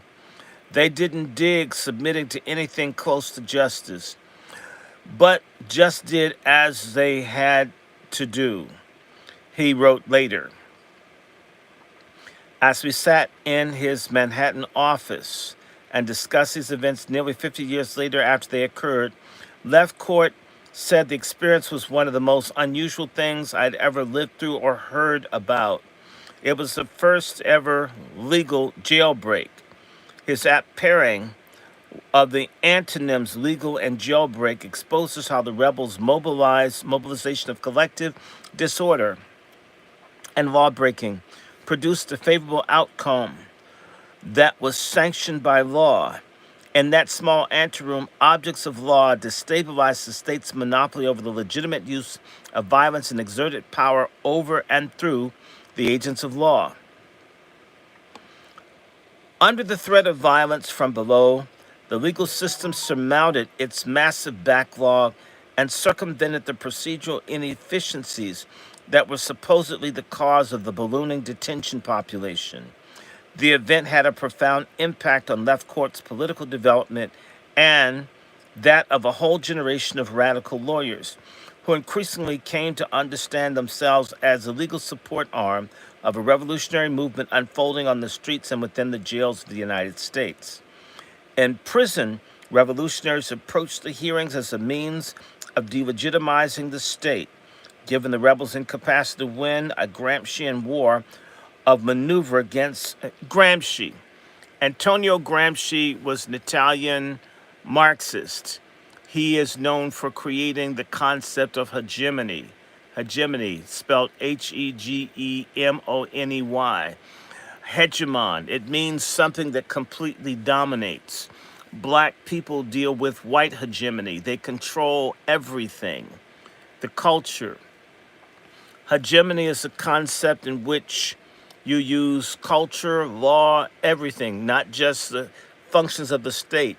Even the fake Christianity that I denounced earlier is a form of hegemony to get you to, if God is white and you're black, black's the opposite of white, you're the child of Satan. You deserve to be abused. You deserve to be enslaved. You're ugly. Your lips are too big. Your behind is too big. Your nose is too broad. Your hair is ugly. This is Antonio Gramsci, and in fact, the people on the right who oppress us are using this through perverting black music, through masculinizing women, feminizing men, making children adults, making adults children, attacking the food, making people not eat nutritiously. It's a way of breaking down their health. Even saying that you have to have your kids get dozens of vaccinations to go to school if you're an American citizen. But if you're an illegal, you can spread measles and TB in Chicago, and the other people who get contaminated, they have the problem. Pardon my sidebar there. So Gramsci, Antonio Gramsci, Gramscian, given the rebels' incapacity to win a Gramscian war of maneuver against the militarily and technologically superior enemy, they organized the hearing as an act of political theater, dramatizing the legal system's dereliction of its duty to provide equal protection under the law for a sizable fraction of its subjects. As a result of their militant action, human beings were released from the teeth of the state, exposing the violence of judicial discretion and affirming the rebels' claim that they were being subjected to a genocidal conspiracy. Yet, there was a contradiction here too, by forcing the judiciary to adhere to its own standards, that the criminality charged should be presumed innocent, be granted the due process of law, and receive speedy trials. Their legal jailbreak could be viewed as the acquiescence to the state authority. As legal theorist Isaac D. Bulbus explains, those who would argue that the delegitimization can result from the failure of the law to live up to its promises fail to understand that the legitimization of the legal order is not primarily a function of its ability to live up to its claims or redeem its pledges, but rather the fact that the claims or pledges are valued in the first place. Translation, it's our belief in it more so than what they're supposed to do that gives it its power and its authority. Looking to the very thing that's corrupt to be what it's supposed to be isn't really the issue. They don't have to fulfill their side. It is back to hegemony, our belief, our faith, our subscribing to the system being legitimate is what conveys legitimacy to it, because it is, in as much as it's a human institution, is flawed. From this perspective, one might be tempted to view the hearing as an appeal for the system to reform itself in accordance with its stated principles. While many within and beyond the rebellion saw the movement in this way, it is critical to understand that the struggle unfolded amid a robust revolutionary culture. 2 years earlier, Queen Mother Moore and other citizens of the newly formed Provisional Government of the Republic of New Africa, a black revolutionary formation that sought to secede from the United States, signed the Declaration of Independence. And the spring of the following year, Black Panther chapters began organizing people's tribunals, makeshift court proceedings, in which community leaders, members, adjudicated conflicts, determined the guilt or innocence of the accused, and handed down penalties on their own authority. The party Oregon described its tribunals as the only legitimate and just recourse that black people have to redress their grievances. At the same time, the party was in its early stages of organizing the Revolutionary People's Constitutional Convention, where they had planned to convene representatives from various radical left organizations on the campus of Howard University. I was there. The meeting failed because there were so many white people on Howard's campus, the Panthers weren't ready for it. I was at this meeting. It was to be in Crampton Auditorium. Seen a lot of things. I remember being there. I remember it falling apart. Not knowing everything, I was a kid. Wow, it's amazing what we see. Okay, Howard University in Washington, D.C., in order to author and ratify a new constitution that reimagined the United States as a democratic and anti-imperialist formation. The Bail Review hearing must be understood within this broader revolutionary imaginary in which efforts to hold the state accountable to its own law coexisted with attempts to delegitimize established law and efforts to establish new law. Violence lay at the core of this conflict, and both sides had important considerations concerning its use. When captives, an already criminalized and dishonored population, attacked jail infrastructure, seized hostages, and threatened them with execution, they defied the moral and legal norms that granted the state a monopoly on legitimate violence. Their revolutionary action gave rise to an alternative political, ethical, and moral universe where established terms like murder and killing failed to convey the meaning of taking lives that many believed deserved to be taken. As one of the rebels explained to a radio journalist, what do you call killing a man who really deserves to die? Because they deserve to die, they should be killed. They are more guilty than we are, if anybody is. They have done 10 times worse than we ever could do. They are the real criminals for allowing the system to perpetuate. As enforcers of this carceral war, guards were seen as facilitators of the genocidal process. It is therefore nothing short of remarkable that at least some of them were not immediately executed either as a tactical move to maximize negotiating leverage or simply as accountability for past violence. As we will see across the ensuing chapters, participants in the long Attica revolt exercised immense restraint. Social theorist Cedric Robinson identified the absence of mass violence as a characteristic feature that is always indicated in the history of the black radical tradition.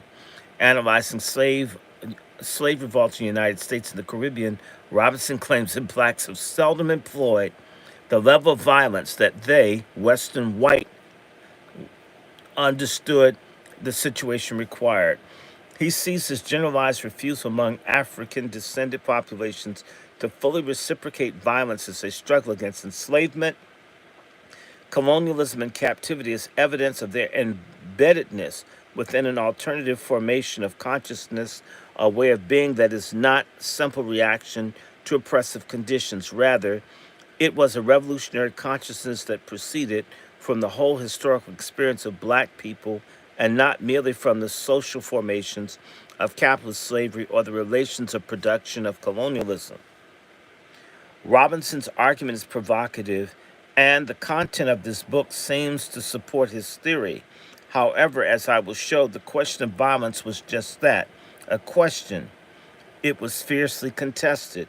Historical analysis of Attica in general and the prison movement more broadly have tended to produce fetish portrayals of black victimization while obscuring these internal debates and the forms of violence the rebels considered, planned, and often enacted.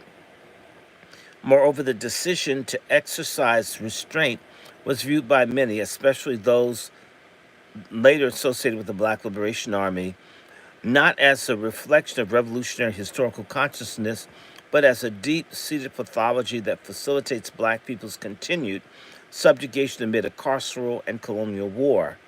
State actors were also grappling with the question of violence, specifically as it related to the public relations crisis the rebellion created. Since August, the rebellion had obtained sympathetic coverage in elite media. The New York Times and other major outlets had published their demands and run stories about the abysmal state of the jails and the courts. The public understood that most of the rebels had not been convicted of crimes for which they were imprisoned and were therefore formally presumed innocent. Moreover, the rebellion had begun to generate massive protest and other solidarity actions from outside organizations. Within this context, state actors feared that a public display of official violence may alienate Mayor Lindsay's liberal base, further radicalize the rebels, and enlarge their support networks. This explains why they had taken a largely conciliatory approach during the first stages of the revolt. Following the string of victories for the rebels that included geographic expansion of the rebellion, the press conference, and the bail hearings, the authorities resolved to retake the jails by force. Dozens of officers from the Tactical Patrol Force, specially trained crowd control unit of the New York Police Department, were brought in to perform additional violence work. From the onset, hostage deaths were seen as an acceptable form of collateral damage. In other words, they did not mind those people dying. In order to crush the black and brown prisoners, they didn't mind letting some of the people die.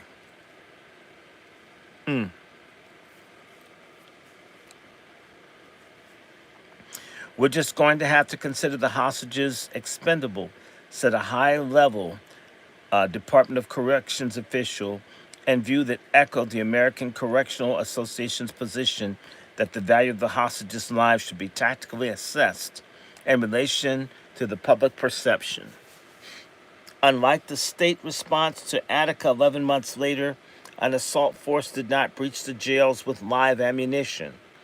Police and prison guards were instead outfitted with body armor, riot shields, batons, clubs, bats, axe handles, gas masks, and tear gas. However, the commonly held view that the state incursion of Attica represented a moment of exceptional violence misrecognizes the dynamics of domestic warfare under liberal democracy. The Attica massacre was not a departure from the norm, but its revelation in an intensified form. As political prisoner Martin Sostre wrote, Attica defrocked the vicious outlaw murderers who were passing themselves off as lawful authorities. As I will argue later, the massacre was an experiment and the public exhibition of state violence, an attempt to radically recalibrate public understandings of how black rebellion in the United States could and should be managed. The reassertion of state control over jails mobilized similar discourses, tactics, and technologies of subjugation, but did so in ways designed to seem like measured liberal governments. At this point in the struggle, the state's strategy was to conceal the fact that the war was unfolding, whereas later it would shift towards dramatizing the state's war-waging superiority.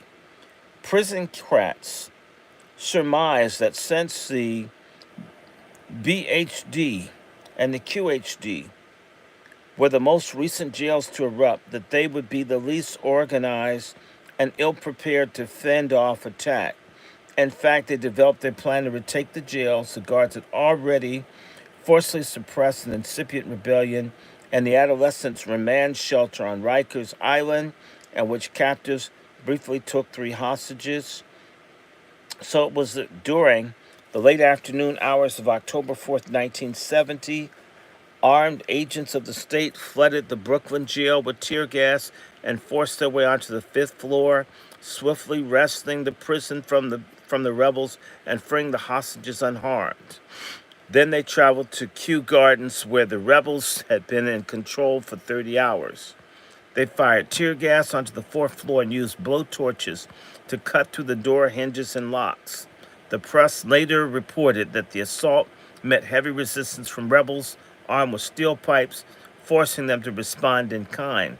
However, civil rights lawsuits subsequently filed on the captives' behalf. The rebels maintained that they were incapacitated by gas and tried to surrender.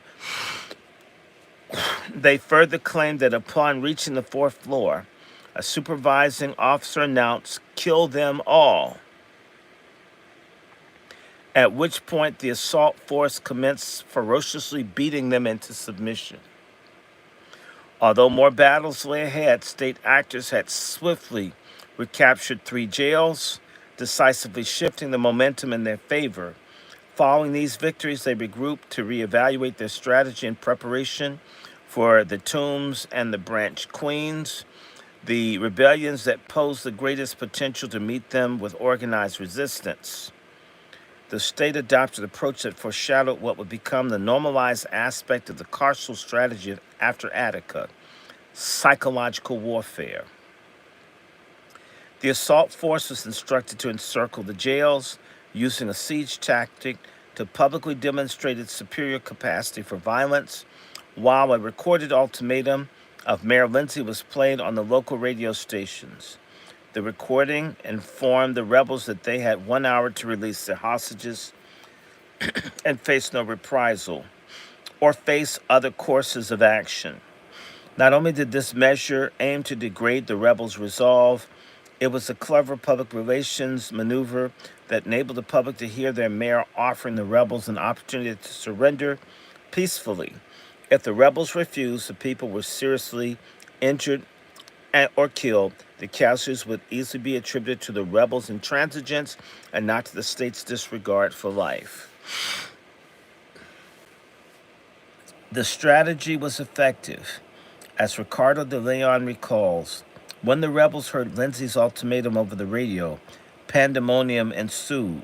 While the rebellion had endured for more than 2 days, de Leon, Brown, and others on the Revolutionary Committee had not managed to solidify organizational discipline. Rather, just as the state intended, the promise of protection and the threat of violence exacerbated already existing fissures.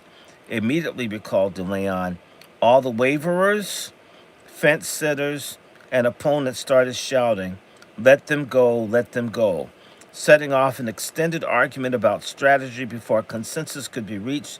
A vocal faction steamrolled the surrender and released the hostages. By midnight, October 5th, 1970, the Toombs Rebellion was over and the rebels again were caged.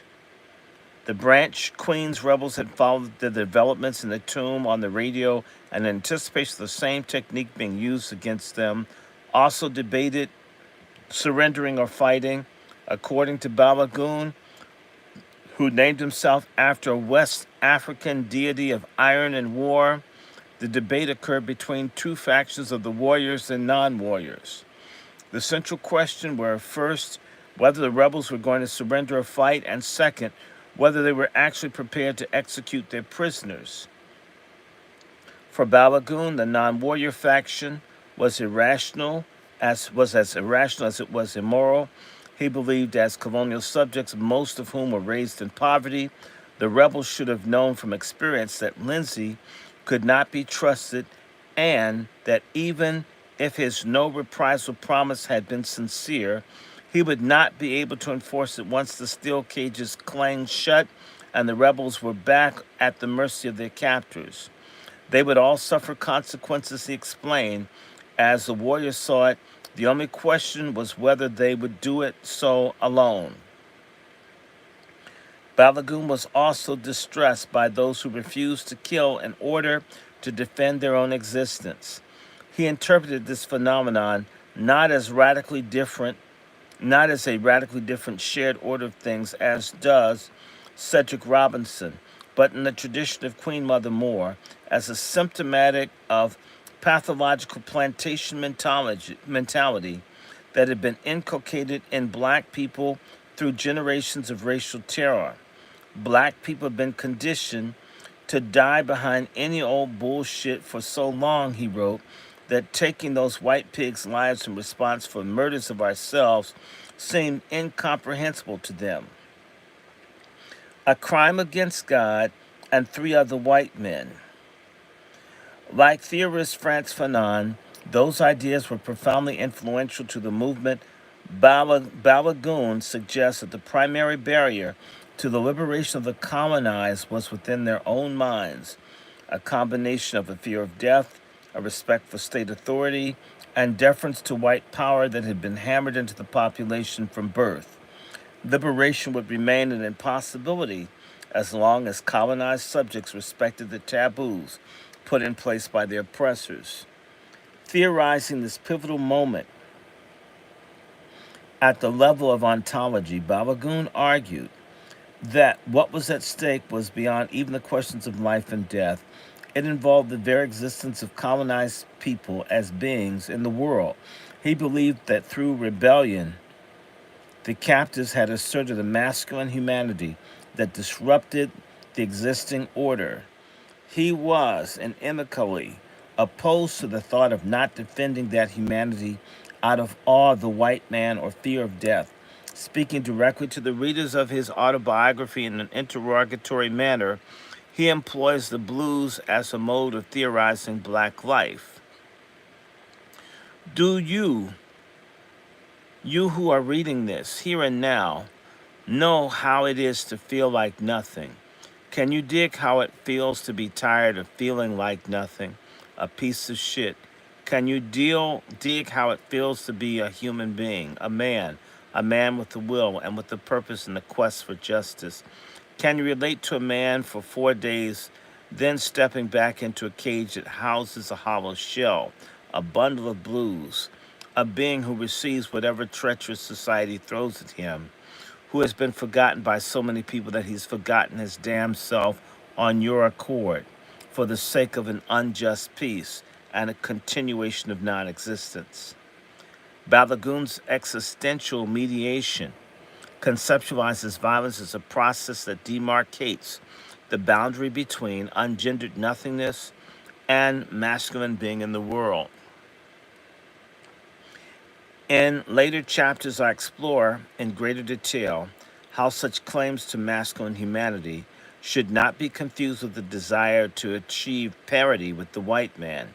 To the contrary, I argue that by reading and listening to the living practices of this masculine anti-carceral insurgency, we can apprehend the emergence of a gendered humanity unshackled from white patriarchal norms. For now, it is important to note that Balagoon's personal biography and that of many other rebels illustrates the incommensurability of their notion of manhood with hegemonic white masculinity, as Balagoon himself, who died of AIDS in prison in 1986, is remembered by his comrades as a gentle rebel, and for several years of his life, ooh, listen to this, was in a relationship with a transgender woman. Oh, God. In contrast to non warriors, members of the warrior faction proclaim their preparedness to accept the terms of war imposed upon them by the state and to respond to that violence in kind.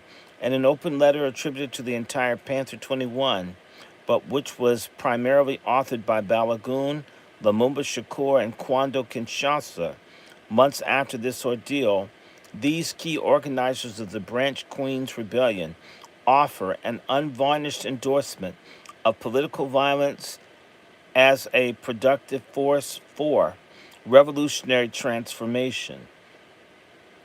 Published in the East Village Other, the infamous letter is most often discussed in historical scholarship for its trenchant critique of the Black Panther Party's turn away from armed struggle under the leadership of the Oakland-based Central Committee. This critique exacerbated the ideological tensions within the Black Panther Party, tensions that the FBI exploited and deepened to cause a split within the party. Although the central purpose of the letter was to criticize the party's perceived pivot towards reformism, the analysis it offers is relevant to the jail rebellion. Revolution is armed struggle. Revolution is violence. Revolution is bloodshed. And the duty of the revolutionaries to make revolution. Following the theoretical trail blazed by Fanon, these engineers of rebellion argued that the violence of the colonized was a rational response to a condition of collective abjection, and that contrary to their portrayal as extremists, they were not initiating force but a counterforce, not advocating violence but counter-violence against the normalized and entirely predictable violence of the state. They argue that the counter-violence should be strategically employed to level the field of battle. We must match the enemy at least blow for blow, at least. You see, for us, things are critical every day, every hour. How many of our people are suffering? How many die? They believe the philosophy of nonviolence facilitated genocide, that police, prison guards, and other agents of the state routinely subjected black people to abuse because they had no reason to fear retaliation. Within this context, they saw the revolutionary counter-violence as a violence reduction strategy. Its aim was to make the wages of war think twice before dispensing abuse. While it is easy to dismiss these ideas as immature expressions of far left adventurism, they demand to be taken seriously if we jettison liberal modes of analysis and understand what is unfolding is an actual war. From this perspective, the Panthers' unequivocal endorsement of counterviolence is legible as a rational political strategy, a diagnosis of actually existing conditions at an acute moment of confrontation. The warrior faction knew that their small band of incarcerated rebels would not militarily defeat an incursion by agents of the state, and that a battle would mean that many of the rebels would be badly injured, even some killed. However, the Panthers theorized the incarcerated people as the tip of the spear. Not only would their determined resistance ensure that the casualties were recorded on both sides, it would also inspire others to take militant action. To rumble then would have to pull the mass of us together in a truly revolutionary fashion of victory, that is, to turn back the charge of the pigs, would have produced an army out of prisoners of war who would have been drafted by their incarceration for Balagoon. All black people in America are prisoners of war, but most are not conscious of this fact. To engage in combat against the carceral state would heighten their consciousness and draw them into the Black Liberation Army. Balagoon's vision did not materialize. The question of violence was put to a vote, resulting in the non-warriors winning by a margin of one. Members of the warrior faction considered launching an internecine battle for control of the hostages, but decided against the impeding the will of the majority. Instead, they watched as the rebels demobilized, voluntarily returning themselves to non-existence. As some men broke down barricades, others uncaged the hostages, covered their heads with pillows to protect them from harm, and brought them down to the street level and released them. Then small groups, most of the rebels, walked down the steps of Branch Queens and turned themselves in. However, 39 of the rebels, including the Panthers and Victor Martinez, refused to willingly enter into police custody where they knew they would be abused. Instead, they barricaded themselves on the top floor of the jail and promised to continue resisting until their lawyers were able to ensure that they could surrender safely.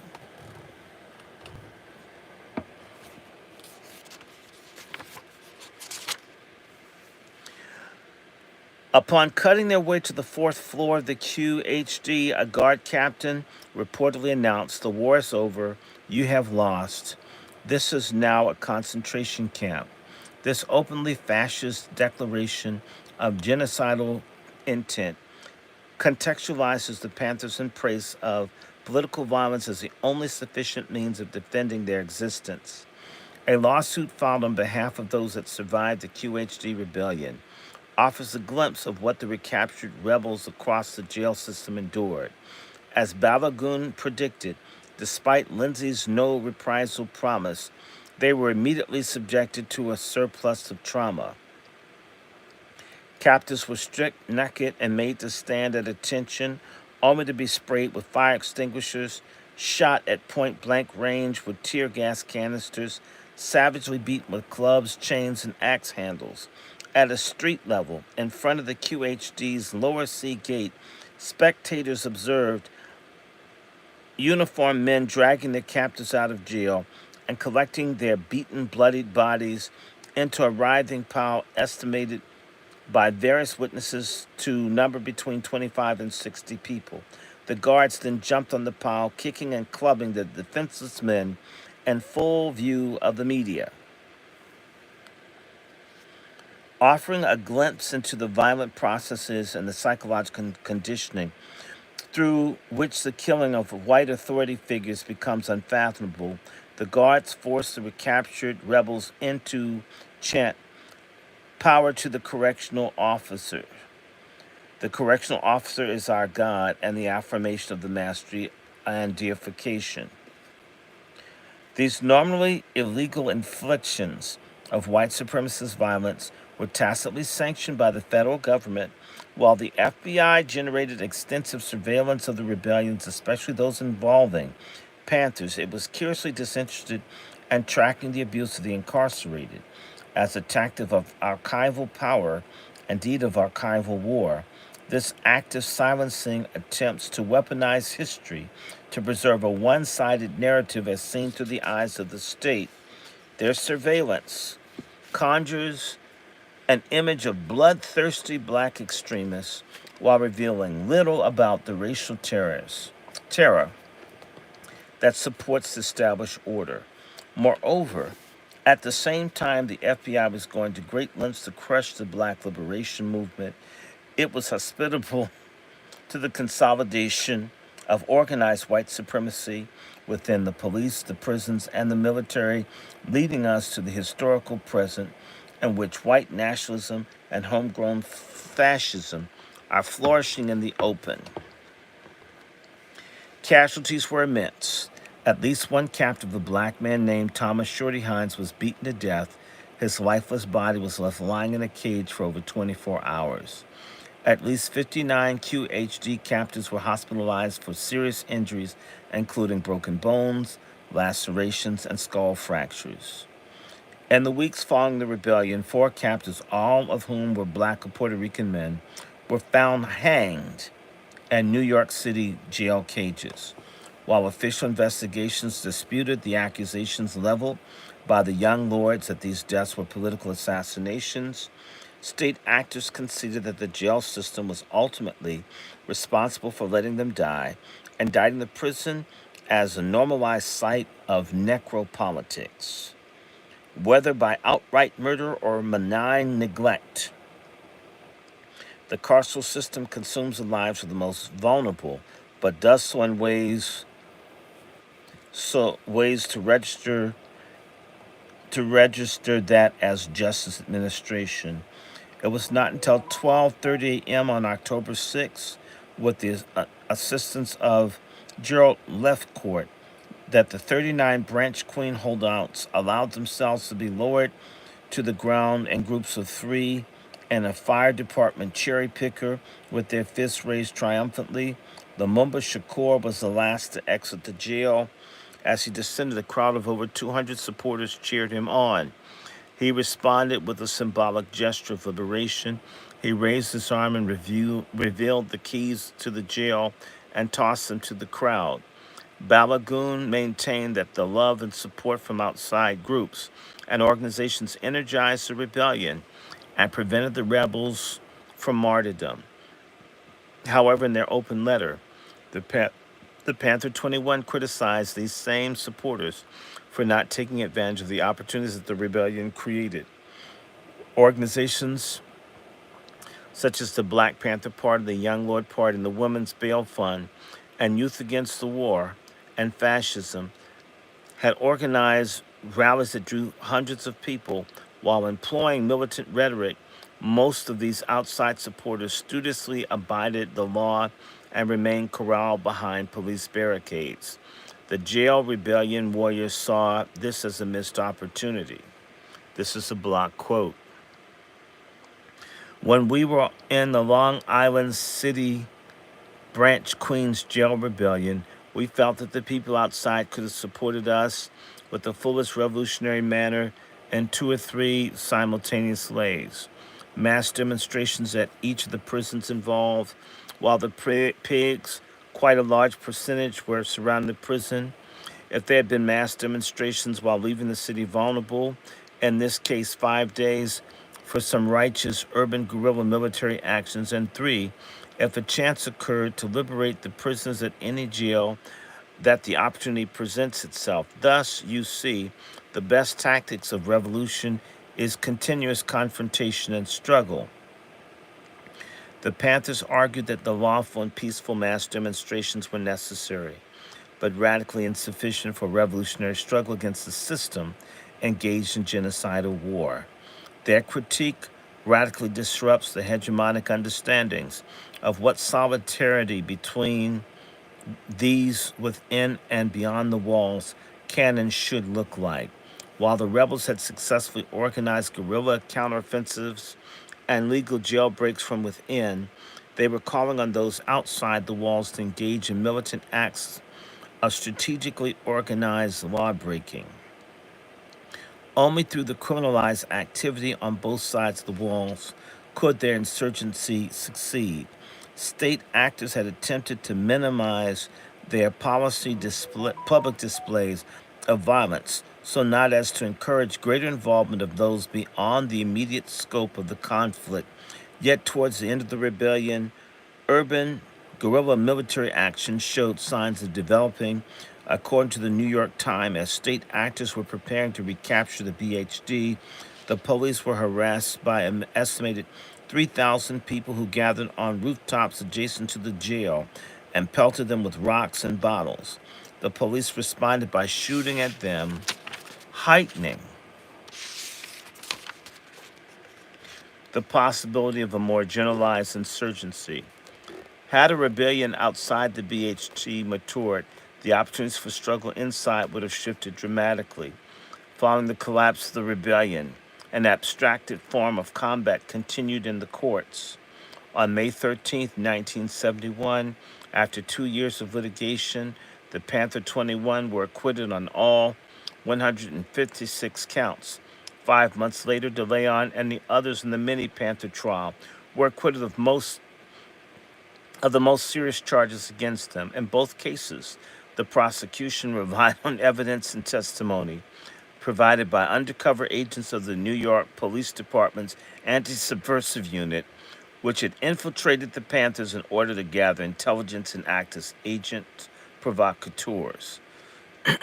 Of the 45 captives indicted for their alleged role in the various sites of the jail rebellion, only the case of the so called Tombs 3 made it to trial.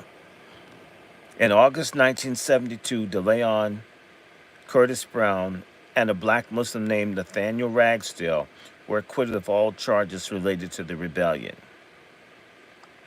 These acquittals inaugurated a debate around the role of law in state repression and radical resistance.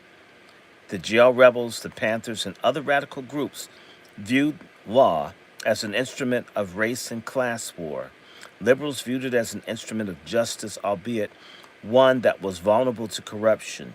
If the United States was truly a racist empire engaged in war on colonized populations, as many of the left maintain, liberal critics have argued, it should have been impossible to obtain a victory in the courts. Of course, the logic neglected the fact that although they did not result in convictions, the criminal cases succeeded in weakening the radical organizations. Legal support for the Panther 21 trial drained the party of resources, incapacitated many of its key members for over 2 years, and exacerbated internal tensions. For this reason, DeLeon soundly rejected the notion that the acquittals were victories. How can we say we won a victory when the pigs still have my brothers? When the farce still goes on, when we are still slaves, still victims, this is just a small step. We've only won a skirmish on the motherfuckers' terms. The battle still lies ahead. For many, this chapter was just one of a much longer biography of anti-carceral struggle. Although he beat the conspiracy rap, DeLeon was convicted on a weapons charge and spent the next several years behind prison walls. Most in Unit 14, a complex of torture and bestiality within Clinton Prison, where intractables like Caspar Baker Gary, Martin Sostre, and many others were routinely isolated. There, DeLeon continued to resist intense carceral repression under the banner of the Black Panther Party. Following his experience in the Panther 21 and jail rebellion, Kuwasi Balagoon concluded that to survive and contribute, I would have to go underground and literally fight. He joined the Black Liberation Army, a clandestine formation that, as I have shown in later chapters, was central to the protracted revolt. DeLeon's contention that the battle lay ahead was prescient, eager to relieve the crowded conditions and cool the jails. Governor Nelson Rockefeller arranged for 3,000 sentenced jailed captives to be offloaded to state-run prisons, expanding the state prison population by nearly 25% in a matter of months. This sudden influx of new captives, many of whom had survived the jail rebellion, provoked massive shifts in the composition of New York's prison population as wardens in Sing Sing, Clinton, Eastern, and elsewhere made space available to accommodate the transferees. They seized the opportunity to purge their own institutions of troublemakers and militants. Many of these undesirables landed in Auburn, resulting in what Prison Crat called a critical mass of revolutionaries within that facility. Just as the deployment of prisons to contain revolutionary action on the streets backfired in the jails, the imposition of carceral war continued to create conditions conducive to rebellion. 1 month after the jail rebellion's collapse, captives in Auburn rebelled. And it is to this new, woefully under theorized site of the long Attica revolt that we now turn. How many people want me to read some more?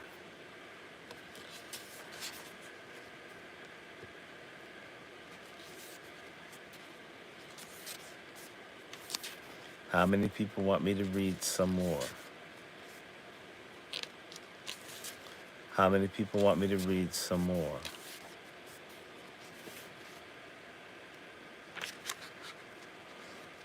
Let me see. And how many? I have 51. If I can read 60 pages, I will have basically done half of the book. The book is 230 pages. If I read the next 60, I will have done half of this book. I don't mind doing a part 3 of this. Talk to me. There are very few people. Let me take a moment. Boa noite, meu amigo do Brasil. Por favor, você pode me escrever pela internet. Meu endereço eletrônico é aqui. O nome para você a escrever, se você quer a falar comigo em sua língua. O nome de meu endereço eletrônico é WRENDYSHORT@gmail.com.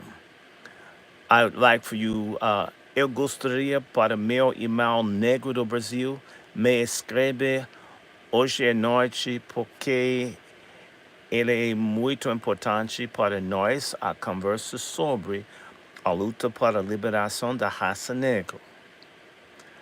Okay.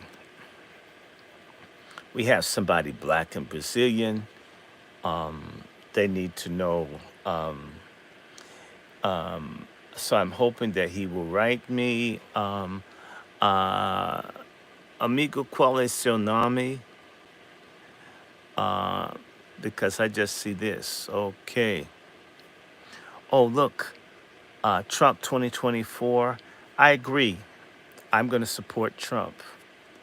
I don't like Biden. Okay. Trump 2024. Biden's a clown.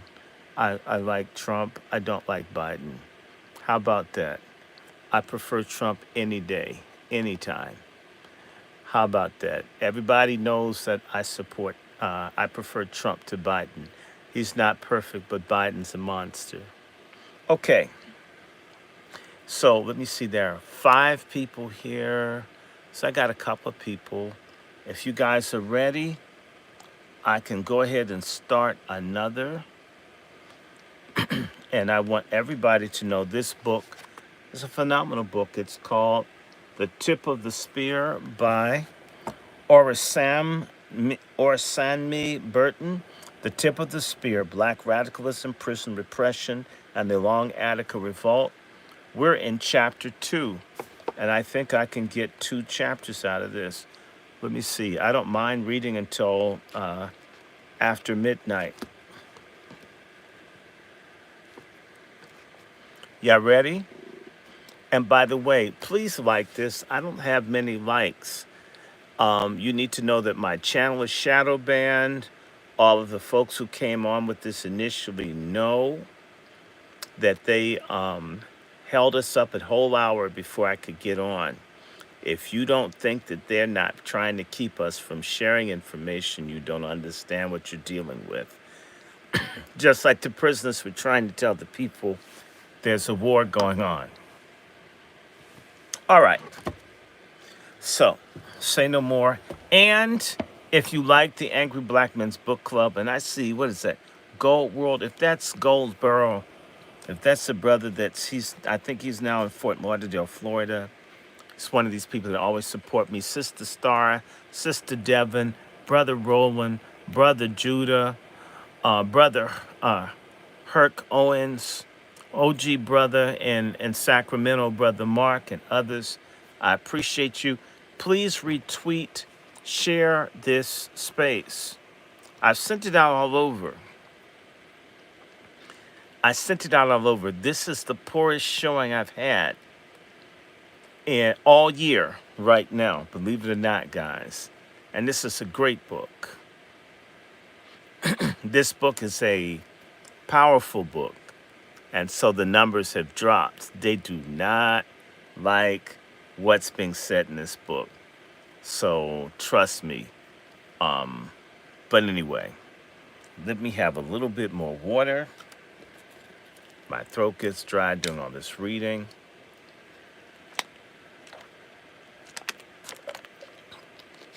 Like, share, subscribe, donate. Doesn't have to be a lot.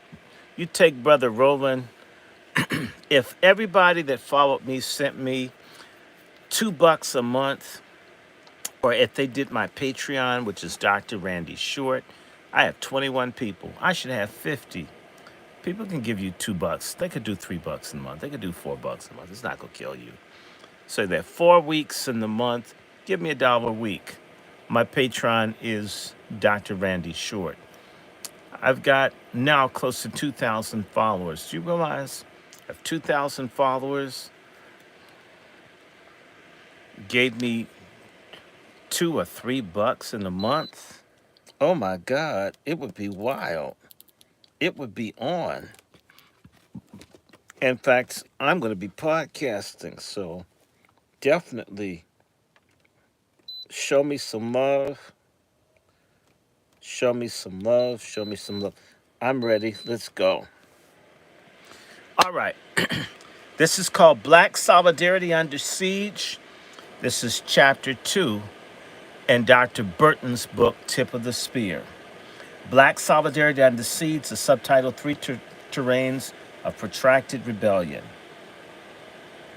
Prisons are archives in literal and figurative ways. When Auburn was constructed in 1816, penal architects introduced a design and management innovation, allowing them to collect human beings within the prison walls, subdivide them into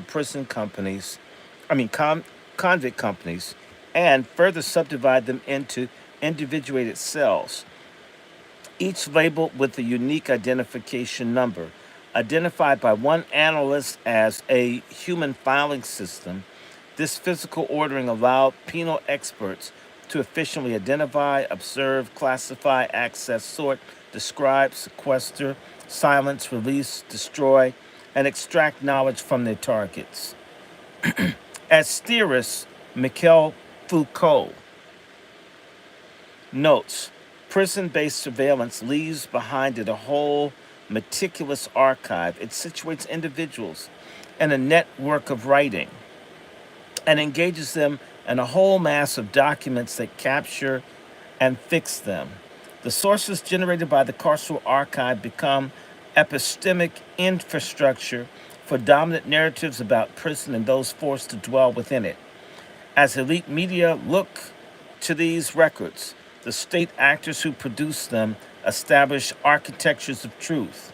Although Auburn was designed to reform wayward white men by the late 1960s and early 70s, it was increasingly weaponized against black insurgency.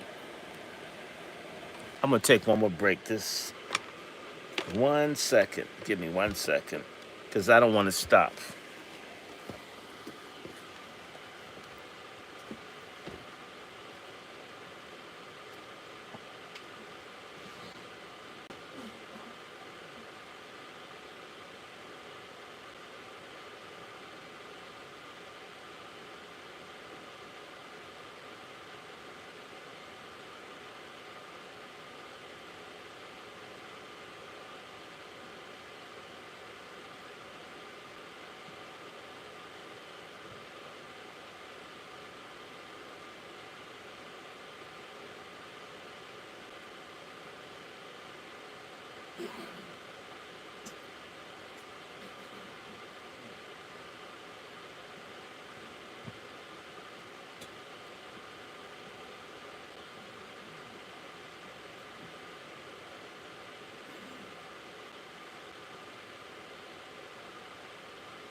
Okay.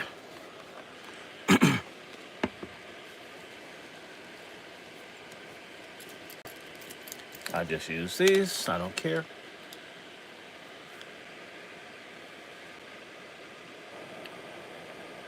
Although, okay, I'm going to do this again. By the late 1960s and early 70s, it was increasingly weaponized against black insurgency. Captive populations accumulated during this era increasingly aimed to subvert the prison's control over their physical bodies as well as their bodies of knowledge. Auburn and Attica rebel Jomo Omowale wrote that when he first landed in Auburn in 1970, the efforts of the Panthers and other groups was beginning to grow in prisons as more and more of us were being imprisoned and taking our books and our experiences with us. Prohibited from literally transporting his physical library inside the walls. Jomo's phrasing is suggestive of African oral traditions and scholar Sonia Vaz Borges' concept of walking archives, embodied forms of knowledge that reveal themselves through dynamic interaction and inquiry. The Auburn Rebellion reveals that the prisons as archives as incapable of containing or disciplining the walking archives of black liberational knowledge it holds. In the preceding chapter, I narrated the rise and collapse of the New York City Jail Rebellion in order to analyze the political strategies and tactics of its central figures. I now turn to Auburn, another key site of the Long Attica Revolt, and analyze its unfolding across three overlapping terrains.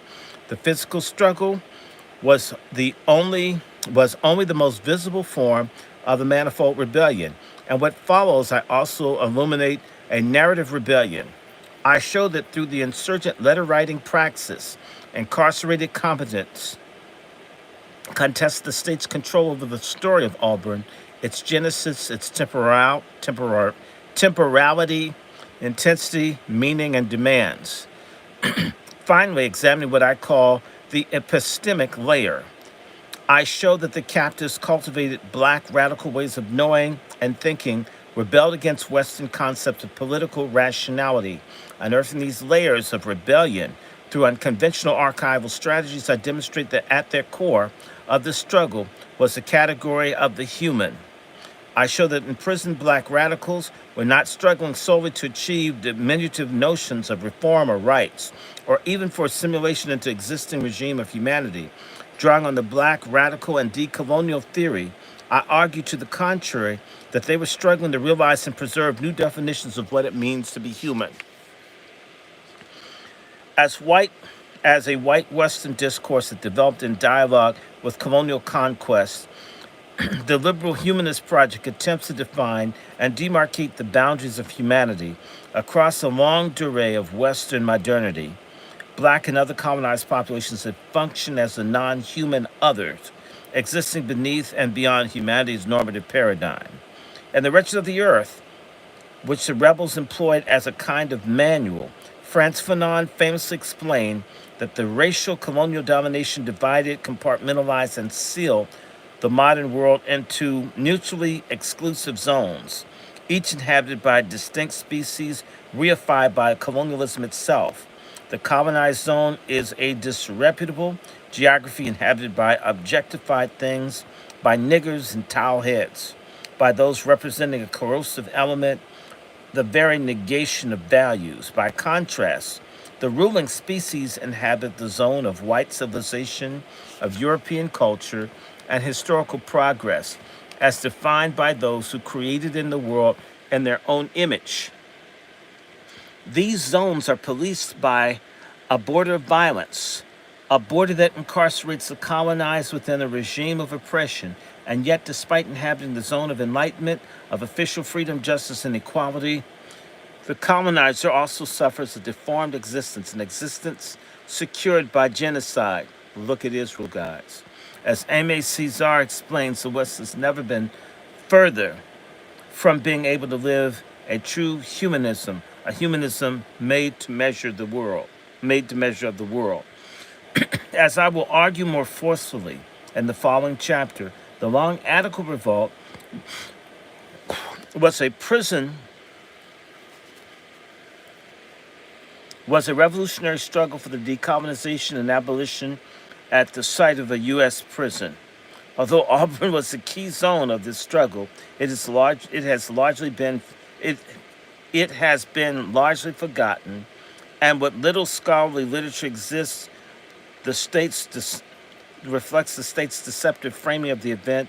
This framing largely confines the rebellion to an 8-hour period during which the rebels held hostages, imposed the partial understandings of their demands, and treats the confrontation as a relatively minor prelude to the much more well known rebellion in Attica, which has been memorialized through a counterinsurgent historiography that fixates on the spectacle of anti black violence that repressed the rebellion while ignoring the forms of abolitionist world making that made such a threat.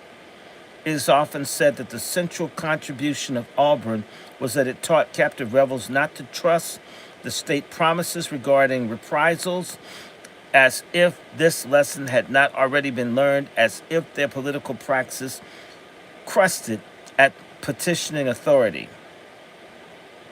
Disrupting established leadership at Auburn and the prison movement more broadly, I demonstrate that Auburn was a protracted struggle that endured for at least 8 months, during which members of the captive and colonized species transformed themselves into revolutionary subjects who ruptured the humanist paradigm and injected new rhythms of black radical being into the world.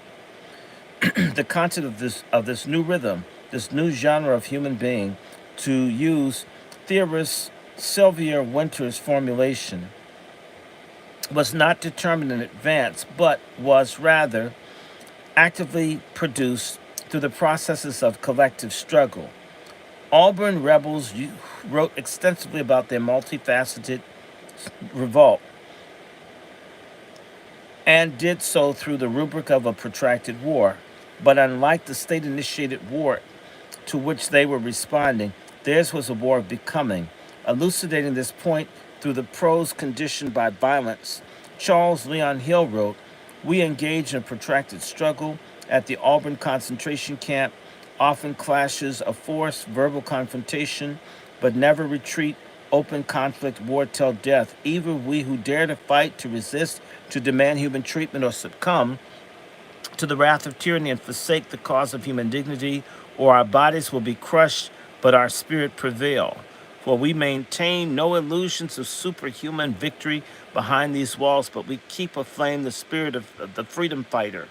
Excerpted from the New York Times, Leon's intervention clarifies the stakes of the rebellion while demonstrating the salience and inseparability of the various terrains examined in this chapter. Auburn was a life and death contest that unfolded simultaneously on the corporeal and discursive terrains. The physical clashes of force are only legible because captives were engaged in the struggle to narrate these clashes. Both were shaped by such a profound asymmetry that achieving decisive victory seemed beyond the rebels' physiological capacities as earthly beings. And yet, fully aware that their bodies would be crushed, they continued to resist. In doing so, they struggled on a third terrain, one that nurtured into being beyond the body a spirit, a social consciousness, an affective state that is largely beyond representation. Although Leon demanded human treatment and human dignity, he noted that his spirit burned for a form of freedom that the captors had no ability to grant, a freedom that could only be taken, or more accurately, one that had to be invented. And in an invent they did, as Fanon explains, a new humanism is written into the objectives and methods of the struggle. In the sections that follow, I analyze the protracted Auburn Rebellion as it unfolded across these interlocking terrains. First, I will show how the rebels narrated their revolt against the material and symbolic obliteration. Next, I analyze their implacable will to physically resist. I show how the rebels refused their compartmentalized dehumanization by enacting an insurgent counter-humanism that is aimed to redistribute a fraction of the violence that assailed them.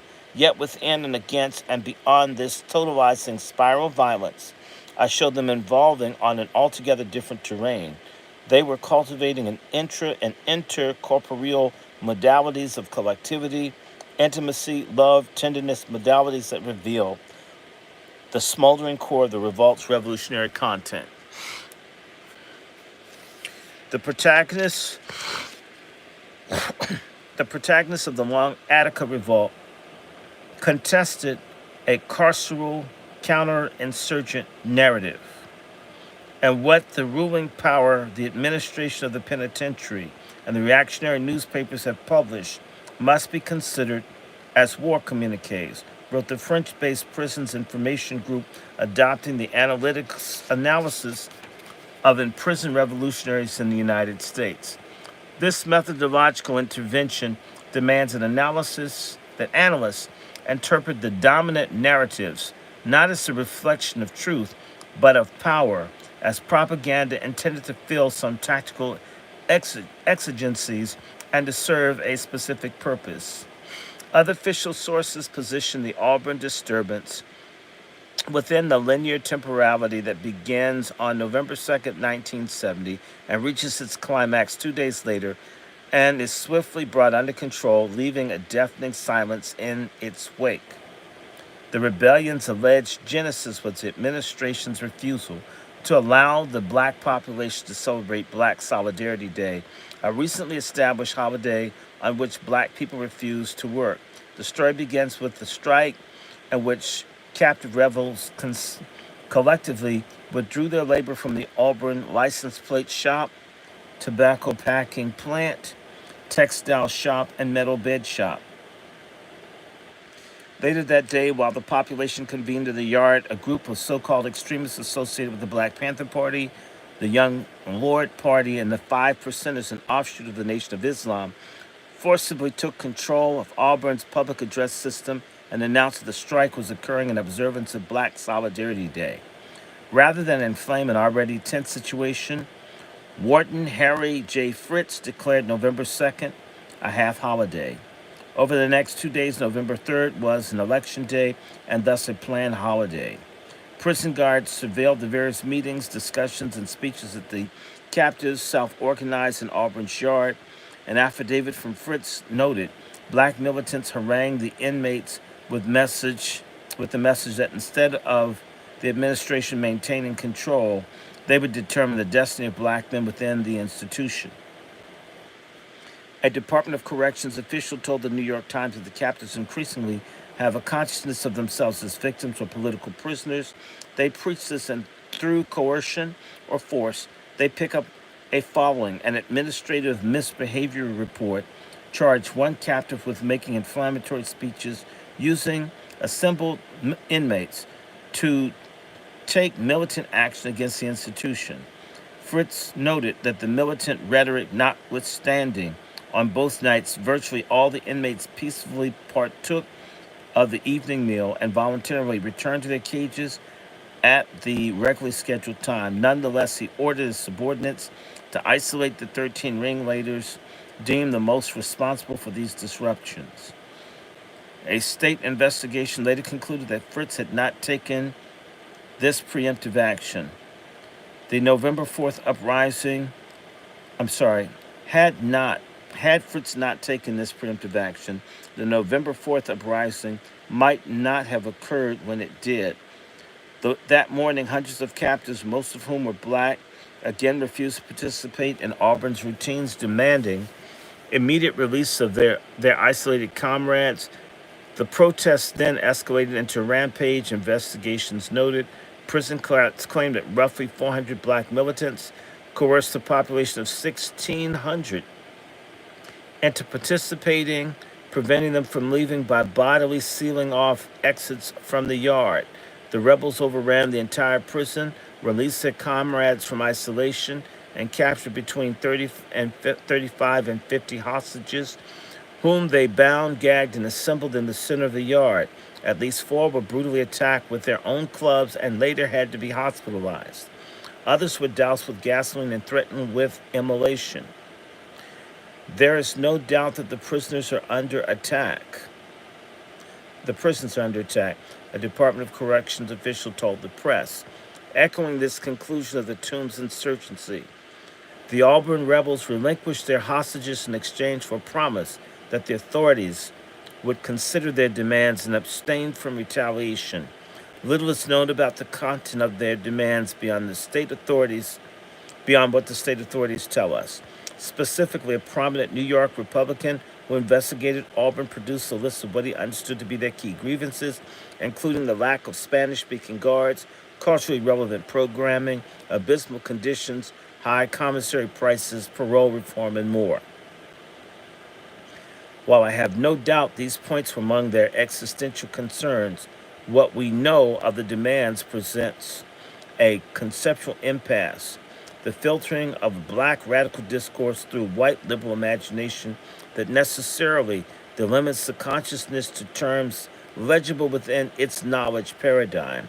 The result is a reduction of their thought to either purely destructive nihilism or a desire for equality within the liberal humanist regime. Because its dominance on the narrative terrain, the state was able to shape the public perception of the struggle in real time and condition our historical forgetting. Consciously aware that they were engaged in a narrative contest, the rebels deployed the limited means at their disposal to generate counter narratives, counter archives, and counter memory that radically alters our understanding of the conflict. What occurred at the Auburn concentration camp on November 2nd and 4th, 1970, was not a disturbance as the racist Department of Corrections termed it, nor was it a riot as the sensationalist news media labeled it, but it was a legitimate rebellion, a revolt against corrupt conditions and oppressive racist policies, they wrote. Indebted to the political analysis of the Black Panther Party that discursive labor constructed prisons as zones of invisibilized race war, class war, and genocide that were constitutive of the U.S. social formation, actively pushing back against the conceptual incarceration of their struggle within the domain of rights. They explained that, contrary to the official story, the causes of the rebellion were not isolated to singular demands for Black Solidarity Day or other institutional reforms, although all of these and numerous other grievances were voiced. Rather, the main demands of the Auburn Rebellion were for freedom to control our own destinies, freedom not to be treated like animals, not to be turned into mindless, spineless robots. In other words, the intended effects of their anti-carceral praxis exceeded prison walls, posing a challenge to the sadistic, perverted, racist system that is compelled to oppress the people so it can survive. Although the state enjoyed outsized control over the narrative terrain, the captives had recently gained access to a critical means of fighting back. 6 months before Auburn erupted, imprisoned revolutionary Martin Sostre secured a legal victory that forced prison-crats to liberalize their correspondence policies. Prior to Sostre v. Rockefeller, the Department of Corrections regulated written correspondence in all ways that all but ensured captives were incapable of nurturing meaningful relationships beyond the walls.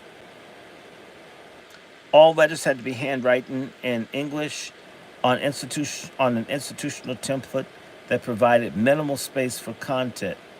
Captives were prohibited from discussing prison news and were not allowed to exchange letters with immediate blood relations. Furthermore, expressions of intimacy, even between those within the state's narrowly defined understanding of kinship, were censored. As an Auburn, Attica rebel named Mariano Dalu Gonzalez explained, if your mother wrote something or you wrote something affectionate, they had to take scissors and literally cut it out and put a piece of tape across the letter and give it to you like that. The social ruling formally overturned the oppressive arrangement, enabling captives to employ the epistolary form with greater autonomy, establishing a new arena of anti-carceral revolt. The state marked the surrender of the hostages on November 4th as the Auburn Rebellion's end, Governor Rockefeller issued a press release claiming that prison guards and the state police had swiftly restored order, recaging all captives without confrontation. Auburn's local paper, the Citizen Advertiser, regurgitated this official line, as did the New York Times, which declared the prison quiet after the outbreak.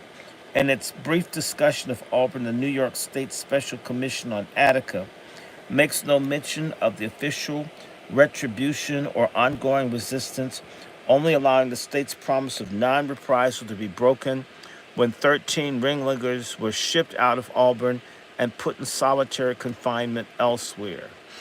Heather Ann Thompson's history of Attica does slightly better, noting that the captives were beaten and forced to run gauntlets of angry COs with their batons after their surrender, that over 100 rebels were placed in long-term isolation in Auburn, and that 6 indicted for criminal acts during that rebellion. Yet, despite being titled The Voices from Auburn, Thompson's narrative is largely told from the perspective of the Department of Corrections Commissioner Russell G. Oswald, that affords readers few opportunities to hear from the rebels themselves. For several months after their tactical surrender, the Auburn rebels waged a discursive insurgency that ruptured the narrative incarceration of their praxis. It started slowly, with few, if any, letters reaching their intended recipients for nearly 2 months. Between January and May of 1971, however, their letters reached family members, federal judges, and community organizers. They were subsequently published in a variety of left outlets, including Palante, The Black Scholar, Village Voice, and Right On. 6 months after reporting that Auburn was quiet, even the New York Times was forced to concede that the prison remained turbulent. Their officers were overwhelmed with what journalists described as hundreds of letters that pour forth weekly from isolated galleries, some of which were penned in blood. In response to the captives' desperate calls for support, the Marxist group called Youth Against War and Fascism launched the Prisoner Solidarity Committee, an explicitly abolitionist formation established in February of 1971. The PSC functioned and one member's words as a vehicle whereby prisoners themselves could speak to the people outside, could generalize their struggle, fuse their grievances and their hopes into a main current of rebellion that is rising in the country as a whole. Comprised mostly of white university students and activists, the PSC provided the rebels with invaluable financial, moral, and legal support, created a transportation system to convey family members from New York City to Auburn, and organized protests outside the Cayuga County Courthouse, the site of the rebellion's legal aftermath. They even managed to infiltrate the prison by getting one of their members assigned as a legal assistant for the Auburn Six, who were indicted for their role in the November takeover. The PSC's political labor left behind rich but yet largely untapped archive of abolitionist journalism, now memorialized in periodicals such as The Workers' World, The Activist, The Battles Axe, and pamphlets such as The Fight for Freedom. It's the only thing worth fighting for, and The Prisoner's Call Out. And across the numerous flyers and other promotional materials, it is because the PSC valued and amplified the rebels' letter-writing praxis that an alternative discourse of the rebellion can be constituted. In contrast to that of the state, this narrative does not claim to tell the whole story. It does not pretend to be dispassionate or objective. It is explicit in its antagonism towards capital, white supremacy, and imperialist war, both foreign and domestic. After regaining control, Warden Fritz enacted a plan to isolate, silence, and punish the rebels, declaring a state of emergency. He placed the prison on total lockdown, indefinitely suspending all programming. Let me show you what the illustrations inside the book look like. The glare. You got to get a copy of this. This is a phenomenal book. I'm going to get... Oh, it's right there. Give me one I'm going to take one more break, but I'm not leaving. I'm going to step right here. 1 second. I'm on page 60, so let me read this. He placed the prison on total lockdown, indefinitely suspending all programming, visits, internal movements, and correspondence.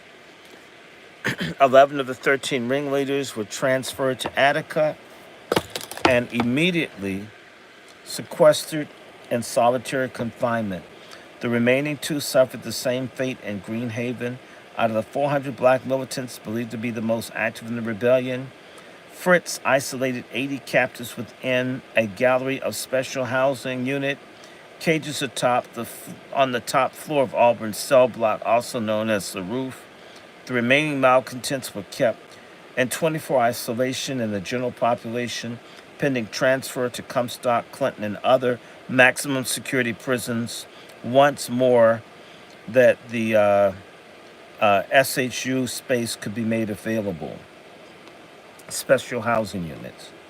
Rebel letters authored during this period are saturated with meditations on communicative failure, limitations on the epistolary form, vicissitudes of illegal prison censorship, the impossibility of conveying the scope and intensity of violence they endured. If I were to relate even some of the major deprivations suffered and still continue to write this letter, you would never receive it, wrote one captive. I put my situation To put my situation on paper is impossible because of things that keep building up each and every day, leaving nothing to my imagination, wrote another. Besieged by inscrutable terror and dehumanization, their letters marked an existential rapture with dominant systems of knowledge, productions, and representations puncturing the state-imposed silences without fully transcending them.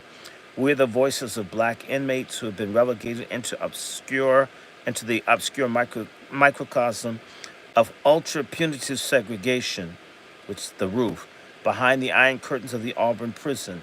Nobody beyond these iron curtains, shaded by a huge wall, can hear the constant cries echoing our agonies because of the racist penal brutocracy, i.e., Rockefeller, Oswald, and Fritz, has insidiously concealed the atrocities inflicted on us daily. In a confidential Department of Correction report, an investigator concluded that diligent research yielded no evidence that the rebellion was the brutal outcome of months of or years of sadistic treatment, color discrimination, of bad food or senseless withdrawal of privilege and denial of proper civil rights. Yet, according to rebel letters, even this investigation was taking place. The population was enduring arcane forms of racial terror. They wrote about being stripped naked, beaten, made to endure freezing cold, of gassings, macings, forced druggings, and being sprayed with water hoses, of being starved and ultimately being served food that was intentionally contaminated with dead insects, feces, phlegm, which is spit, poison, shards of glass, sometimes from a wagon used for hauling garbage, exposing the radical inefficiency of terms like solitary confinement, punitive segregation. They wrote of being forced into dark cells and stripped cells, barren concrete enclosures with no lights, plumbing, or furnishing, in which denuded men were suspended in space and time until they barely exist, as one victim of this practice explained. Conceptualizing the prison as a place beyond legality, another wrote, so many crimes have been committed by the officials hereof that we no longer even know whether or not the United States Constitution or the law of America or martial decrees arbitrarily enforced uh, by Harry Fritz or his agents. Within and against this ironclad atmosphere of racist hate, captive rebels engaged in autopoetic experiments and narratively engaged in radical mutations of their being. And the prisoners call out Freedom Leon, also known as a writer for the people, and whose articulation protracted a war, opened this chapter, explains how he was politicized in the tombs by Dhoruba, Ben Wahad, and Kwando Kinshasa of the Panther 21. During the development arc of figures like Malcolm X, Eldridge Cleaver, and George Jackson, Leon traces his metamorphosis from what he called a ghetto rat, a subject that identified with all the establishment advocated as legitimate, that did not strive to be a man and be human, and most of all to be free, into a revolutionary. Leon writes about studying the revolutionary tactics of Mao Zedong and Che Guevara, but explains a deeper shift occurred at the level of consciousness and effect. From the Panthers, he learned that revolution had to be within the body of the person, that the revolution is a process rearranging one's values. To put simply, the death of the nigger and the birth of the black man after coming to grips with being proud to be oneself, echoing Frantz Fanon's theorization of how the anti colonial struggle leads to the death of colonized beings and the opening of new humanist horizons. Leon writes, I learned to stretch out my hands and to be part of all mankind. And in the following chapter, I offer a more thorough engagement with how this form of human being was lived, including a speculative interpretation of the meaning behind the masculine inscription. For now, let us dwell on the myriad of ways that imprisoned black radicals deployed letter writing as discursive technology of counter-war. Their epistolary praxis ruptured their narrative condemned status, enabling them to constitute themselves as actors and chroniclers of a world historical event. Against the narrow framing of the conflict of unprovoked outbursts of extremist violence that disturbed an otherwise tranquil institution. They narrated the rebellion as repudiation of the genocidal atrocity. Moreover, the underside of the Western civilization's enlightened embrace, they narrated formations of black radical becoming that simultaneously critiqued and overran the boundaries of the human project. As they always do, the foot soldiers of carceral war responded to these movements by ratcheting up repression, zealously policing the borders of existing hierarchy. However, their violence had lost its determinative power, for the rebels resolved that it would now flow both ways. The corporeal terrain of the struggle is a terrain of physical violence. Prisoncrats legitimated their violence by hiding it, mystifying it beneath obfuscating language, by labeling the rebels as extremists, initiators of violence. However, as Fanon explains, it is the colonist who speaks in the language of violence, the colonist who relegates the colonized into a status of lower species, and thus it is the colonist who has always shown them, the colonized, the path that they should follow to liberation. Black captives were seen beyond the pale of humanity as beasts who needed to be contained. As high-level prison officials explained in 1974, many of the guards felt that they were a special kind of breed of animal that has little hope for rehabilitation. Against this normalized dehumanization, Auburn rebels enacted an insurgent counter-humanism. And to this atmosphere of totalizing violence, they introduced counter-violence that communicated their willingness to universalize the disposability of life if no other options were available. Barred from accessing the trappings of humanity, the colonized sought to reduce the colonizer to a state of equality, revealing Fanon's words that his life, his breathing, and his heartbeats are the same as yours. Coupled with the epistolary narration, this reciprocation of violence reflected the rebels' militant refusal of the epistemic and ontological arrangement of the world. Prisons had long served as cauldrons of the martial black radicalism. Behind the walls, there's no shortage of people who engage in the disciplined study and practice of unarmed combat, weaponizing their bodies by doing thousands of push-ups per day, executed weighted punches, and hardening the bottoms of their feet by running barefoot in the prison yard. During the 1960s, black radicals organized street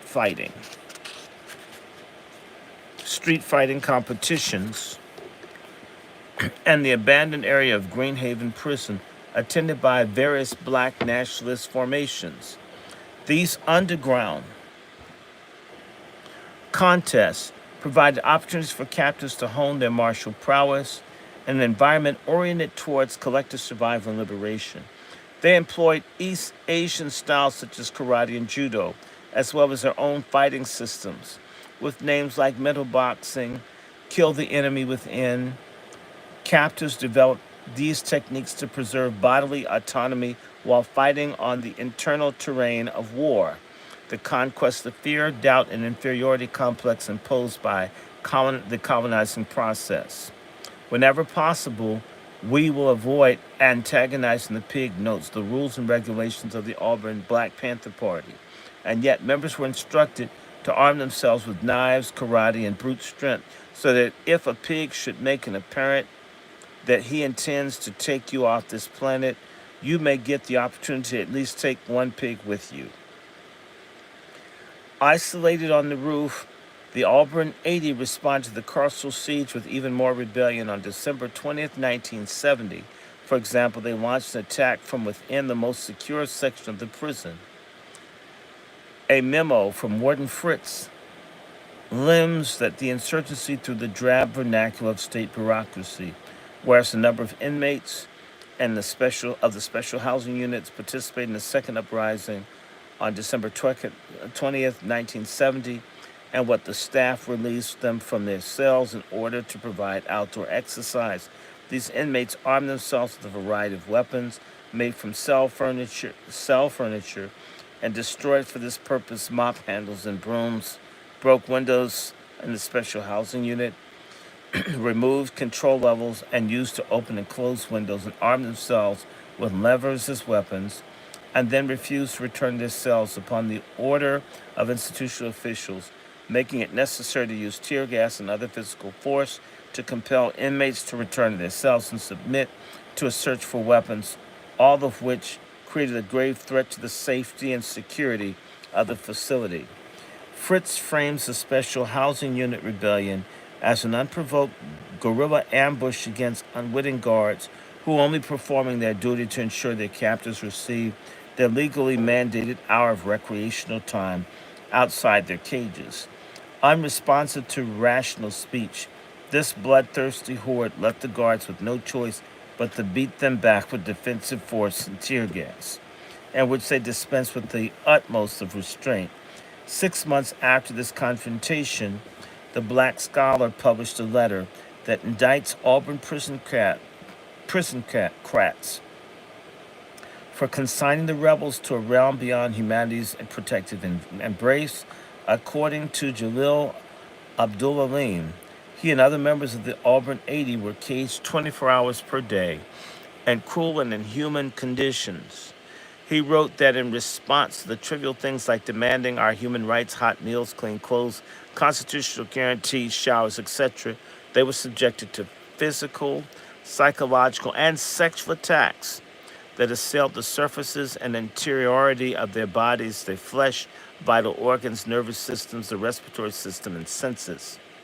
My first beating came after 38 of us were gassed and maced, and I refused to submit to a rectal examination.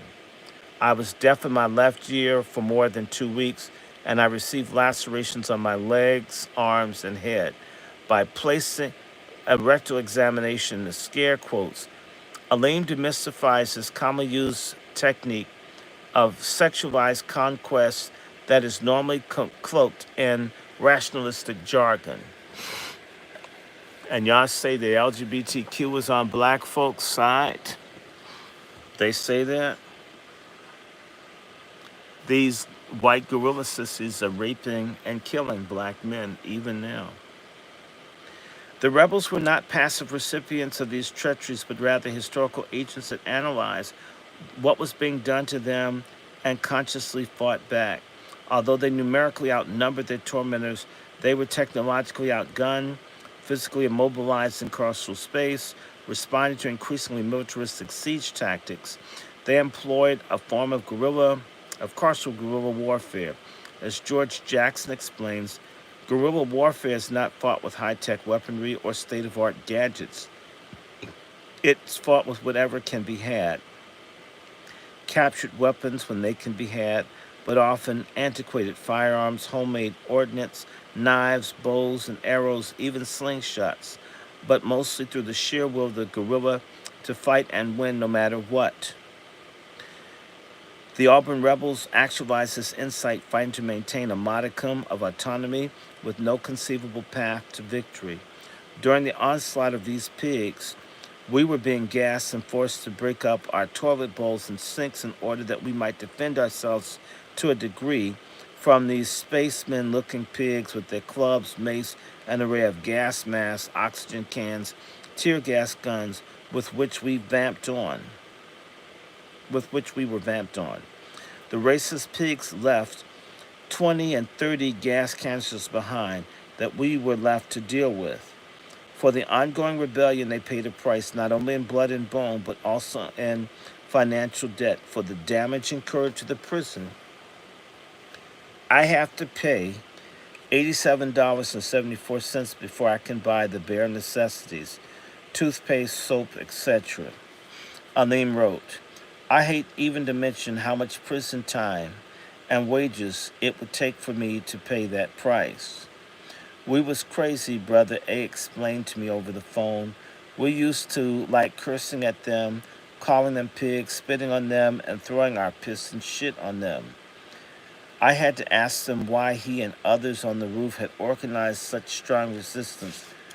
Rather than responding to the rubric of politics, radical, revolutionary, or otherwise, he attributed a protracted rebellion to the psychoaffective disorder.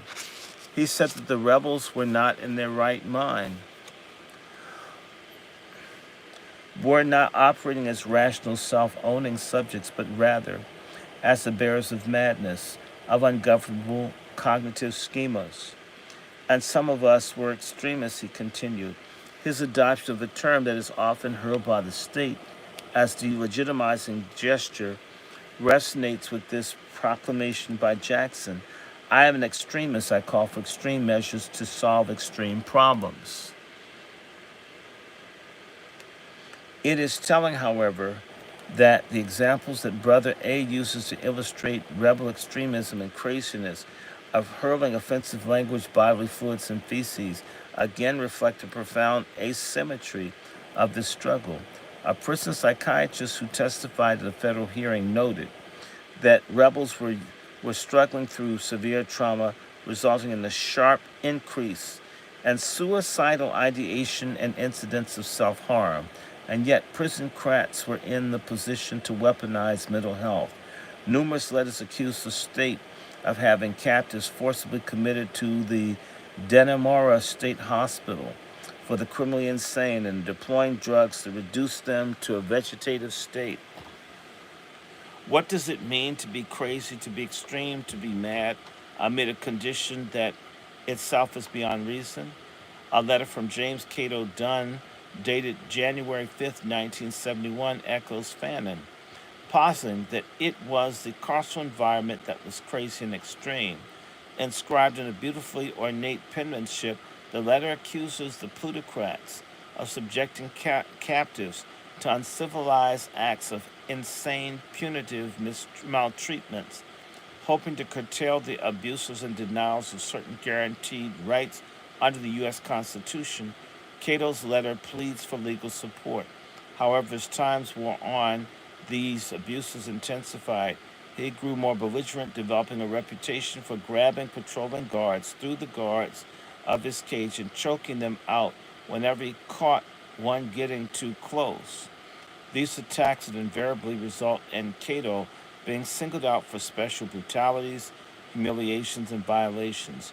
Yet the guards understood that they could not abuse him without incurring a consequence, and they began to give the area in front of his cage a wide berth.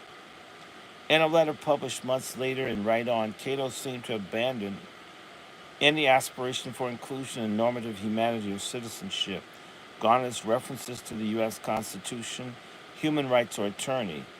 In their stead, Cato demands equal weapons, not equal rights, outside of the social contract and the polity, not the only way to ensure survival and secure precondition for humans was the capacity to inflict what Frantz Fanon called reciprocal ho- homoge- homogeneity of violence. Determined physical rebellion overflowed into Cayuga County Courthouse, where rebels noted the irony in the fact that affixed to the building's exterior was a plaque commemorating Harriet Tubman, the militant abolitionist that lived in Auburn for a time and is buried in its cemetery. The rebels named themselves as Tubman's progeny, employing a range of abolitionist and counter-humanist tactics, reflecting their desire for disengagement with the carceral regime. A surveillance report notes that 6 captives charged with crimes stemming from the November 4th takeover had to be carried from their cells to vehicles and forced into the courtroom. During their arraignment, the Auburn Six, as they came to be known, refused to answer to their slave masters and declined to enter pleas, demanding instead that the federal government launch a probe into the ongoing carceral violence. They pounded the tables, they shouted obscenities, they kicked doors, and were completely, positively uncontrollable, noted an agent for the New York State Police. At one point, a fight broke out in the courtroom itself after being assaulted by a uniformed officer. Auburn rebel Kareem Siala retaliated, executing a double snap kick to the officer's chest and using his manacles to choke him until his face turned purple. Kareem relented only after another officer put a gun to his head, cocked a hammer, and promised to blow his head off. Convinced that they would not receive a fair trial, the Auburn Six accepted a plea bargaining for reduced sentences. We realized that any amount of time in prison is no bargain, wrote their legal defense team. But we felt the decision ought to be based on the choices we had of an acquittal and the chances that we had of using the trial to expose the conditions which existed in Auburn and which continue to exist in every penitentiary in New York, as you well know, but rather turn themselves in and willingly return to their tormentors. 2 Auburn 6 Jump Bill and having an illegal freedom that extended Auburn Rebellion for 2 years beyond the officially declared end. On May 8, 1971, isolated rebels launched another collective rebellion from Auburn's Special Housing Unit. This one occurred simultaneously with the protests in which over 100 PSC members marched in the rain outside the prison. As chants denouncing prison slavery, class warfare, and homegrown fascism seeped through the concrete interior, Brother A and others used metal springs from their bed frames to pick the locks of their cages, then armed themselves with razors sharp shards of porcelain obtained from shattering the sinks affixed to their cell walls. They then emerged from their cages and ambushed the guards, slashing them with their self-fashioned blades. The attack yielded the predictable results. They damn beat us near to death and threw us back in our cells. Brother A recalled in a manner chilling in its matter-of-factness. And yet the guards were beaten and bloodied too. In the absence of victory, the production of mutual suffering would have to do. The Auburn Rebellion exposed the inadequacy of existing carceral infrastructure to contain black insurgency. A confidential Department of Corrections report noted that the single yard is an open invitation for a few militants to take over. Warden Fritz, meanwhile, complained to the commissioner that the physical plant was not so designed to provide the necessary supervision for inmates who are bent and determined upon rebellion. Brother A recalls that one of the immediate legacies of the Auburn Rebellion was that the Department of Corrections shored up these structural vulnerabilities, henceforth soldering stainless steel sinks, toilets, and bed frames directly into the surfaces of its enclosures. After Attica, as I will discuss, the second part of this book, the so-called control units the Maximax and Supermax prisons exploded because the struggles like Auburn, the carceral institutions of the future, were increasingly designed for war. As a protracted collision between opposing forces, Auburn radically disrupted the normative paradigm of humanism. The rebels responded to the living lie of human universality by exposing the physical and symbolic violence that relegated them to its underside. Through implacable resistance, non cooperation, epistolary insurgency, and their counter human praxis, appropriated and redistributed a fraction of the violence that encircled them, seeped into their pores, and assailed their psyches. And doing so, they communicated their refusal to be dominated and their desire to be liberated from humanity as embodied by their captors. Engaging in Fanon's dialectics of violence and liberation, George Jackson had written, "Two men die with the stroke that slays the slave master. The slave master dies in a way that he can do no man any further harm, and then the slave mentality in the former victim dies. But what then? In the final section, I will examine some of the positive experiments with the new modes of black radical being that the Auburn rebels created." Are y'all with me? Are you liking this? Are you sharing it? Like this? Nobody over here? Look, Judah, you're on this thing right here. Why haven't you liked it? And I'm almost on page 70. Oh my God, you realize? And I might stop here. I may do one more. I may complete this chapter and stop. Let me see. I only have like 8 pages. Let me see.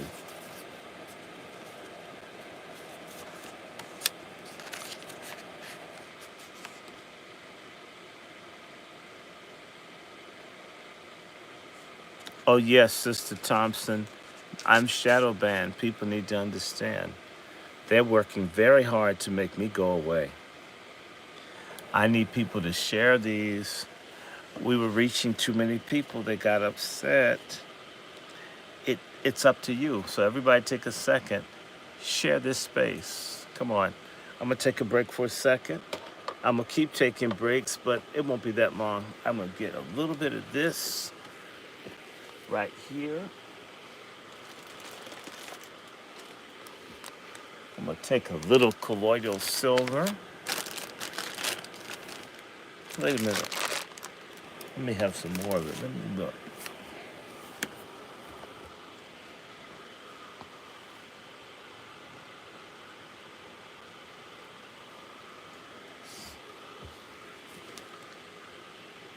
I have a splash of colloidal silver. Yeah, y'all gotta share this when you see it. And I'm gonna try to do more of these.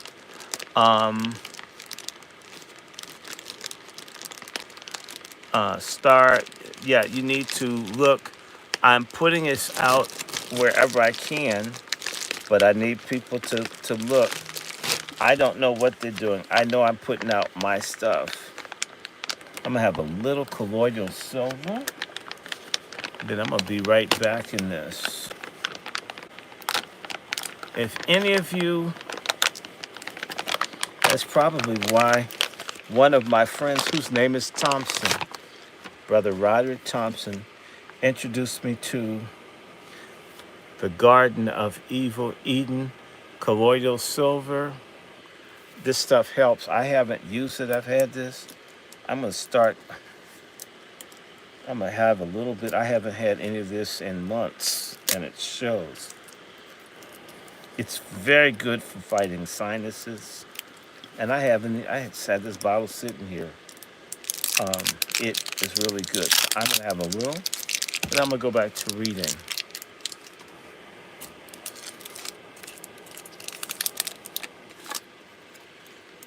Just a little. Colloidal silver is good for you. Take it if you can get it. These things are expensive, but you don't need that much.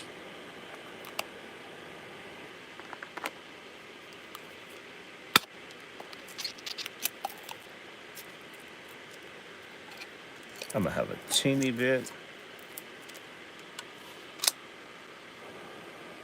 Actually,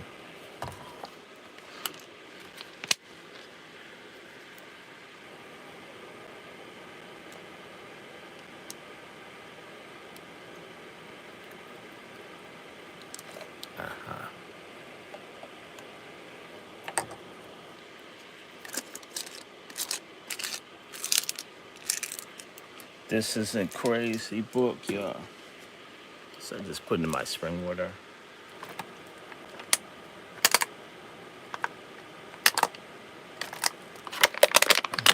Ooh.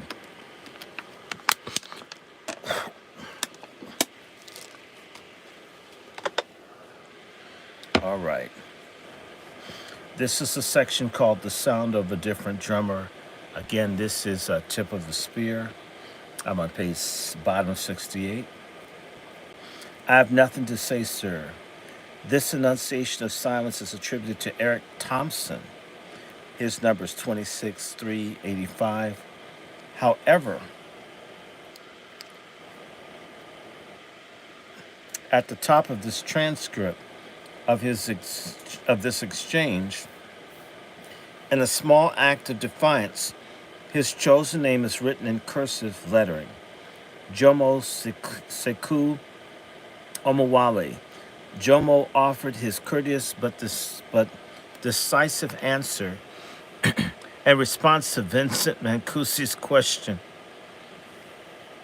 "Were you served with charges today?" Mancusi was a warden of Attica, where Jomo and other Auburn ringleaders were transferred immediately after relinquishing their hostages. They were placed in solitary confinement, where they endured many of the same atrocities visited upon those still at Auburn. It was January 1971, and legal actions initiated by the rebels had forced the prison crats to adhere to their own protocols and grant isolated rebels a disciplinary hearing in compliance with Sostra versus Rockefeller. Do you admit or deny any of these charges? Mancusi asked, as if no other response was possible. Jomo remained silent. Do you refuse to sign this paper? Mancusi continued, and Jomo again gave no response. Recognizing that his inquiry was leading nowhere, Mancusi ordered Jomo out of the room, and called two Auburn guards to testify. They claimed that on November 2nd, Jomo and others had approached their posts, forcibly commandeered the public address system, and announced that the strike was occurring in observance of Black Solidarity Day. This action, they claimed, precipitated the prison-wide disturbance that followed. Jomo was called back into the room and retold the narrative just outlined. Do you admit or deny the charge? Mancusi asked again. I plead the fifth on the entire thing, said Jomo. Mancusi affirmed the charges, punishing Jomo by wielding his power to manipulate time. He eliminated 270 days from Jomo's good behavior credits and sentenced him to 60 days in solitary confinement, a time that he in fact had already served. Mancusi then concluded the proceeding with finality. That's all. To close this chapter, explore the modes of Black radical consciousness that overran the boundaries of liberal humanism and rational self-ownership. Against the grain of the state's narrative dominance, such an experiment necessitates analyzing Black rebellion through different architectures of reality. To excavate these alternative universes of aspiration, desire, and dreaming beyond inclusion, I deploy conceptual tools that are unavailable within the normative paradigms of Western knowledge. Towards this end, my methodological approach to this epistemological and affective terrain of struggle dissenters visual and textual evidence instead privileges the listening to sounds, silences, and rhythms of rebellion beyond the body. For it is here that we can perceive what theorists Stephen Best and Sadia Hartman have called black noise, the kind of political aspirations that are inaudible and illegible within the prevailing formulas of political rationality. As such, are always barred from the court. What happens when we actively listen for those expressions of being that exceed the strictures of scientific positivism and rational thought? How might this speculative and provisional approach help us to fathom the significance of rebellious silence? Into the void, we could impose the rational motivation of avoiding self incrimination, a motivation that almost certainly played a role in Jomo's refusal to engage. But could not there also be a layer in his refusal to speak?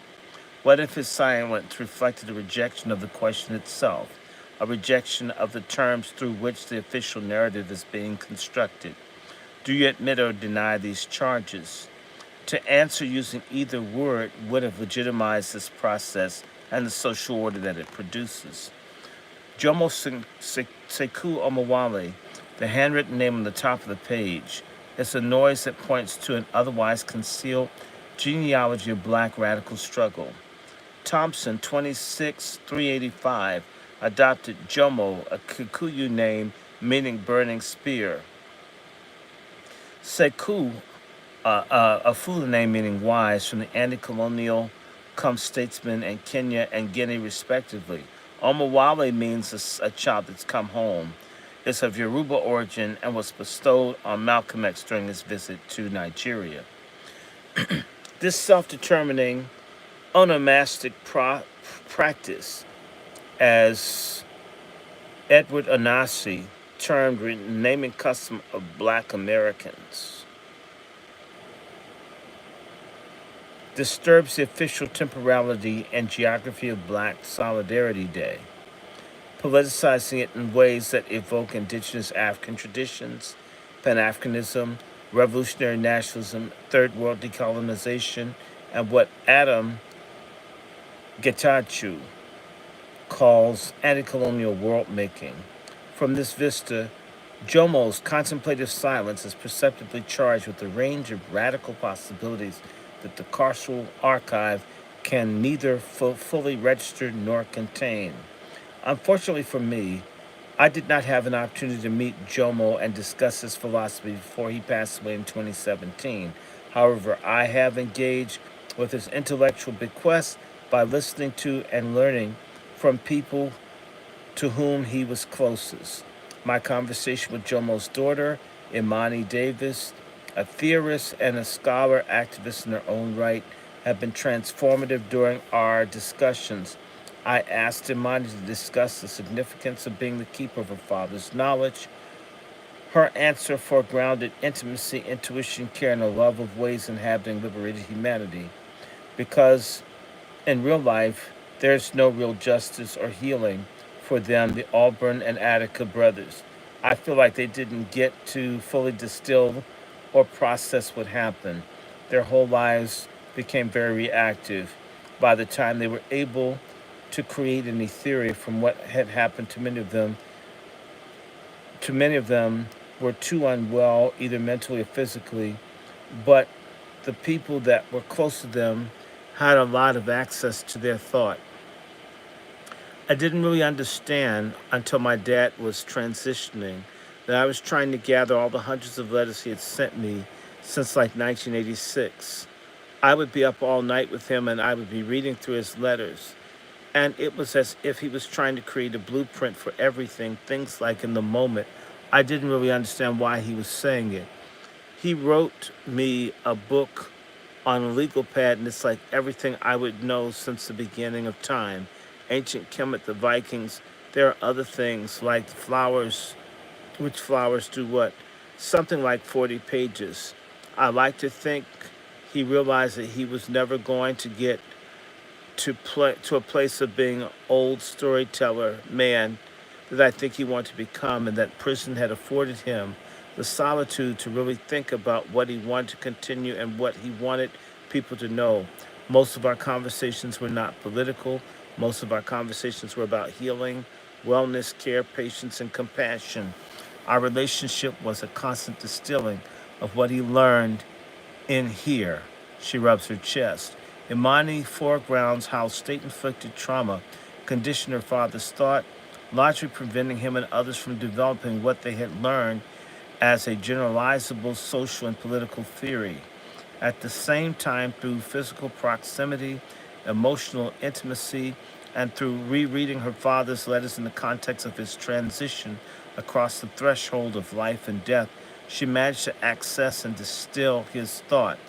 Reading those letters in this context, she became conscious in ways she had not before that her father had been trying to convey his deepest desires, to articulate a vision for what he had wanted her in the world which she lived in to be.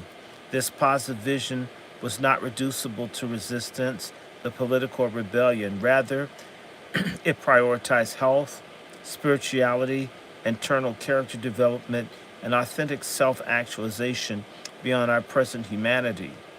Her description of this knowledge as a possible blueprint for everything resonates with Cedric Robinson's assertion that the Black radical tradition is a continuing development of a collective consciousness informed by the historical struggle for liberation and motivated by the shared sense of obligation to preserve the collective being, a condition he terms the ontology totality. Years after surviving Auburn and Attica, Jomo broke his silence, locating the rebellion's genesis in the struggle to revolutionize the mind of prisoners, to help them understand we as prisoners must join together for our common objectives and an end to capitalism, imperialism, racism, and providing adequate food, housing, and shelter for our people, all people really, in sharp contrast to the state's framing of Auburn as a site of normative peace that was disturbed by violent outbursts. Jomo frames the prison as the institutionalization of violence, indeed a flesh-eating monster. When the administration of the Auburn Flesh Pit refused to let us commemorate Black Solidarity Day in November 1970, he wrote, we joined forces and took over the prison and all the controls of our lives. His invocation of this term flesh is evocative of Hortense Spiller's canonical theorizations of black enfleshment as the violent severing of the captive body from its motive, will, its its active desires, an attempt to transform the captive into a being for the captor. For Jomo, the Auburn Rebellion emerged as part of a historical process in which subjects with no sovereignty over their bodies or lives begin to transform their consciousnesses, their understandings of what it meant to be in the world. Larry Lookman White remembered his time in Auburn during the late 1960s and early 70s as a turning point in his intellectual and political development. Lookman was politicized in Auburn by Jomo and others who organized the Black Solidarity Day strike. In and out of our youth reformatories for much of his childhood, Lookman looked to these comrades for political mentorship. During one of our many conversations, I asked him to tell me about the rebellion, and he responded not with stories of hostage taking, property destruction, or torture, but with a discourse on self realization. Auburn is where I realized I could think. I began to understand that I could write. I never tried to, but I remember I sat down and started writing things down, and I was shocked. Where did this shit come from? So I began to write and read stuff about the Young Lords and the Black Panthers, and began to integrate this stuff into my thinking, and began to hang out with them, and then it just began to evolve. I would gather all of us back in the room of the library and hold secret meetings and break down the political stuff the Panthers was teaching, especially as it applied to prisons. For Lookman, Jomo, and others, the Auburn Rebellion was fundamentally a cognitive rebellion, one that already within the processes within and between bodies and minds prior to the movement in which hostages were captured. Indeed, that the captives were first overtly a rebellious act was the seizure of public address system, an instrument that facilitates communication through the amplification of sound and voice, supports the interpretation as does the shape of the rebellion's early stages, a refusal to work, and a series of self-organized gatherings. My question about what happened on the roof during the state of emergency elicited a more taciturn response. After rebellion, when they put us up in the box, they treated us horribly. This simple string of words conceals the depths of the meaning. The depth conveyed not through the words themselves, but how they were uttered. Lookman extended the word horribly into a moan that finally trailed into silence. Seated on the couch across from me, he shook his head slowly and let his eyes drop to the ground. We sat together with heavy silence filling the room for what felt like an eternity. Just when I was about to change the subject, largely out of my own discomfort, he broke the silence. Flashing a broad smile, he changed the subject from torture, the negation of being, to theater, its invention. We had a dude up there that used to put on little plays. He would invent stories with different characters and do all their voices and sound effects. He told me how brothers were always yelling across the bars, how they were banging on whatever they could make noise and doing anything to disturb the tranquility of the surrounding town. However, everyone would get quiet and listen when the thespian performed.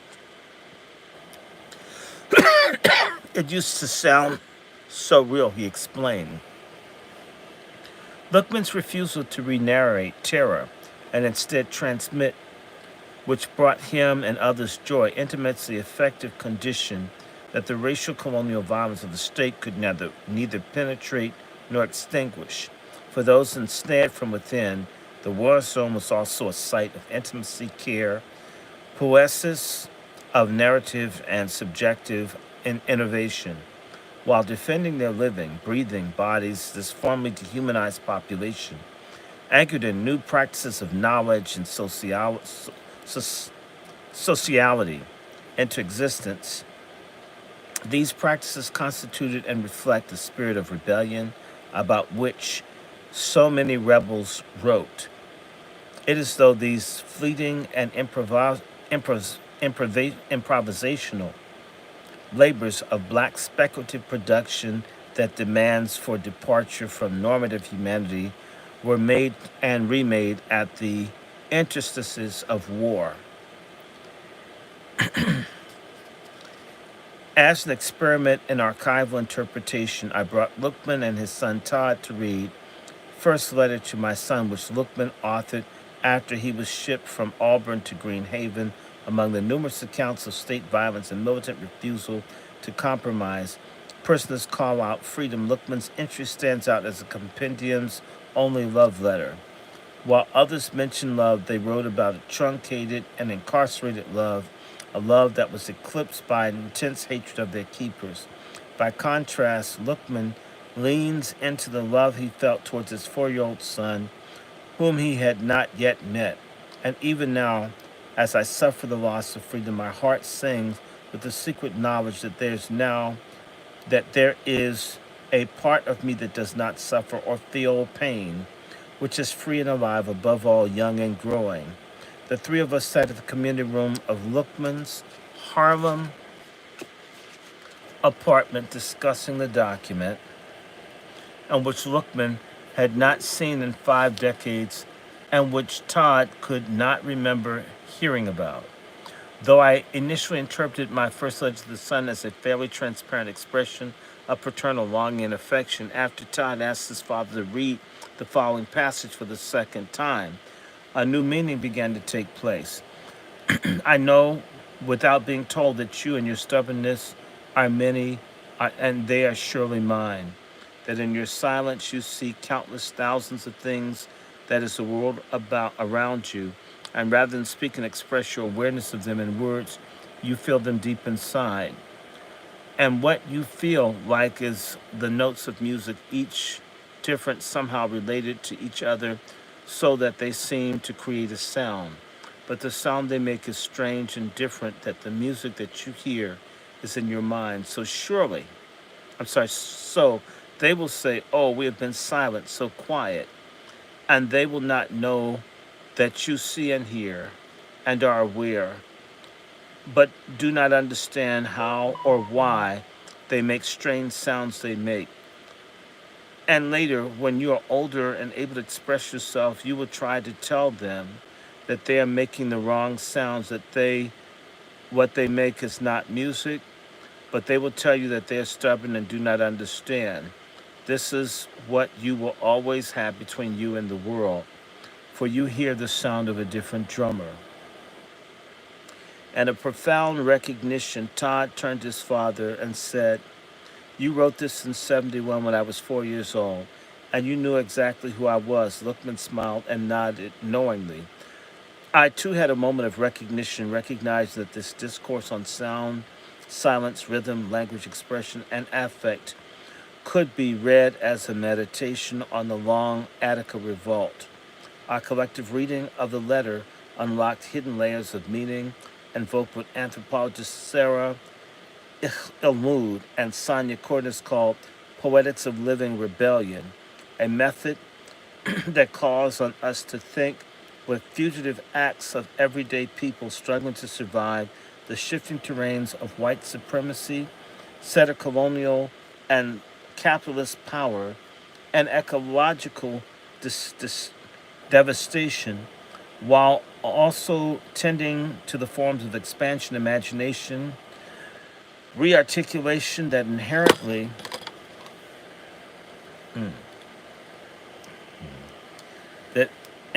exists beyond this time. The poetics of this living rebellion mobilizes its own rationality in the way of seeing the thousands of things that is the world, not through reason or logic or even by looking, a mode of apprehension that is structured through the episteme of the racial colonial power. Rather, it acquires meaning through feeling and listening by engaging with sonic frequencies, pulsing cadences, quiet spaces in between, and as Lippmann explains, he can feel the world making the wrong sounds. He senses disharmony and arrhythmia in his body and soul, yet no amount of rational communication can make the world hear what he heard. Her analysis of how black life is remade under conditions imposed non being, Catherine McKittrick highlights the importance of sound, waveforms, beats, rhythms, acoustics, non notational moods, frequencies that undergird black music, affirmed through cognitive schemas, modes of being human that refuse anti-blackness, not as they restructure our existing system of knowledge. For Lookman and others, sound was an essential conduit of knowledge. Captives throughout the carceral system had to access the radio and could sometimes absorb the sounds of black music. The radio became a technology of revolutionary struggle through which listeners engaged the process of reinventing themselves and developing sonic epistemologies that nourished resistance, contemplative practices, theatrical productions, and black radical imaginings. Before the takeover and the state of emergency, their secret meetings in the library and other furtive spaces involved discussions of revolutionary politics and culture, such as these domains became inseparable. An Attica brother told me he authored a manual for the carceral guerrilla warfare while immersed in the spiritual jazz of Alice Coltrane. After seizing Attica, the rebels announced to the world that what happened here but is a sound before the fury of those who are oppressed. The Long Attica Revolt was a piercing sound, on one that Fanon tells us infuses new rhythms specific to a new generation of men with a new language and a new humanity.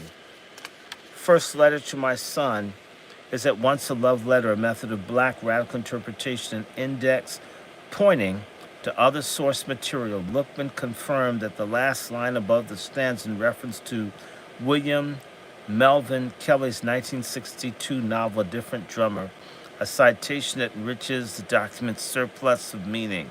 At their best, it explains Joshua Myers, novels are much more than a literary phenomenon. They are like a sound, an episteme, an alternative way of knowing. and Kelly's text, which circulated widely within New York's prisons during the period, the black population of fictional southern town embarks on a massive exodus after Tucker Caliban, a protagonist, suddenly destroys his crops, kills his livestock, and sets his house ablaze. Caliban is a descendant of the African, a mythical figure. Generations earlier had escaped the slave auction block and led a protracted campaign to liberate his people and the tradition of maroon resistance. The African was eventually hunted down and killed, but his son survived, and for a century thereafter, the African's descendants labored as slaves, sharecroppers, servants, servants for the descendants of the slave catcher that killed him. Caliban incinerated his house, breaking the cycle of subservience. Soon after obtaining a stone his ancestor was said to be praying over before he was killed. The recovered stone represents Caliban's connection to a deliberately suppressed tradition of black ancestral communion, and yet we never fully understand the inner thoughts and motivations that drove him and others to leave town. This is because Kelly narrates the novel entirely through the eyes of white townspeople who conspired to keep Caliban and others in their place. Much like this chapter, then A Different Drummer and The First Letter to My Son are critiques of Western episteme's incapacity to comprehend black rebellion. When white liberal humanists' fixations with rights and incorporation into imperialist regimes are dislodged, a remarkable truth becomes evident. The Auburn rebels were never defeated. The incomprehensible violence of the state failed to divest them of all of their will to resist and become across their protracted and multifaceted struggle. They saw themselves as of prisoners, prisoners only in a material sense. In their minds, they are already free. They aligned their actions with the beliefs and charted their own path on the cutting edge of carceral war. When we peel back the many layers of rage and suffering and revenge fantasy, when we listen for the rhythms and heartbeats of struggle and read the texts of unwritten and unspoken demands, when we strive for intimacy, for inner logic of revolt, what we find is neither desire for incorporation into their world nor dominance over it. Instead, we find an attractive desire for a new regime of human and a new world where it can thrive. It was not until June 9, 1971, when the last of the Auburn rebels was transferred to Attica. The prison crats finally announced Auburn had been returned to normalcy. However, the rebellion continued to seethe just beneath the surface, as with their solution to black rebellion on the streets and in the city jails, the administration merely displaced the insurgency to other prisons, and Greenhaven, Lookman, and others became involved to establish an above-ground political formulation, which included a labor union, as I show in Chapter 5, an important intimate organization called Think Tank. Several were shipped to Clinton, otherwise known as the Clinton concentration camp, that's all K's, where, according to Ricardo de Leon of the Toombs Rebellion, they developed the Black Panther Party, Young Lords Party, Weatherman cells, underground prison newspapers, and carried out persistent organizational propaganda work. And of course, several were shipped to Attica.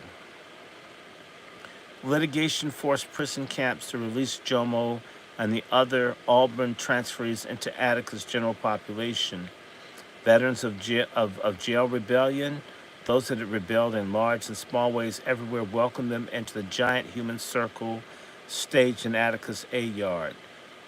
The circle represented an ongoing effort to organize and politicize Attica's population to break down the internal divisions that kept them divided.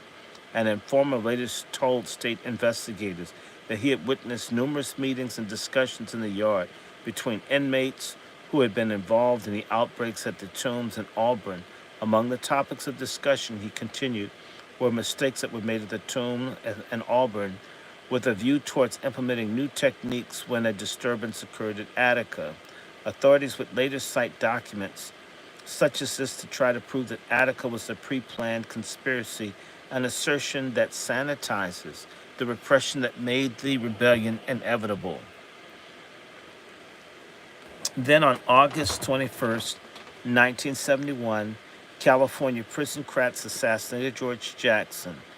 The chain of events that led to him being shot with a high powered rifle is shrouded in mystery and disinformation. Painting him as a bloodthirsty and demented, the official story is that after initiating a bloodbath and the deaths of 3 guards and 2 captives, Jackson made a mad dash for the prison's outer wall, which he planned to demolish using a vial of liquid he thought was nitroglycerin, but it was actually diluted sulfuric acid. A lesser known counter narrative is that Jackson sacrificed himself out of revolutionary love for those he cared about. According to people who survived the ordeal, in San Quentin's ultra punitive adjustment center, where the conflict took place, Jackson knew the guards were planning to snuff him out and fled the prison's interior to protect them from meeting the same fate.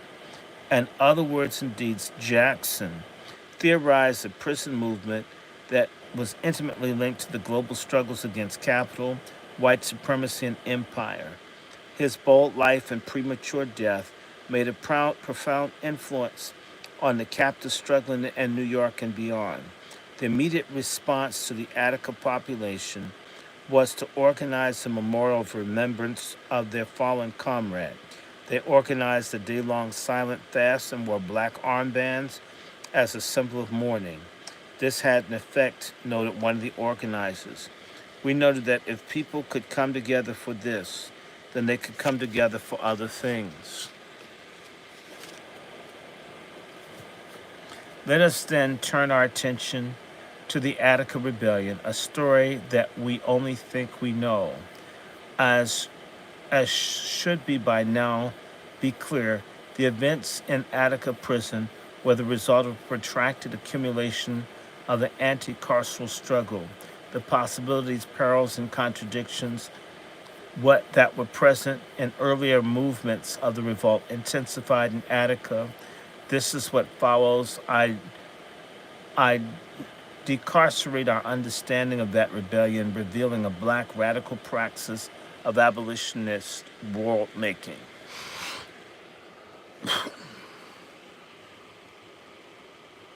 Let me see. Let me stop here. We can do more maybe later. Maybe I'll get up, I'll take another nap, but I'm at chapter 3. I may do another one of these. I think this is kind of cool. I can do Attica. This chapter, maybe I can do Attica. It's short.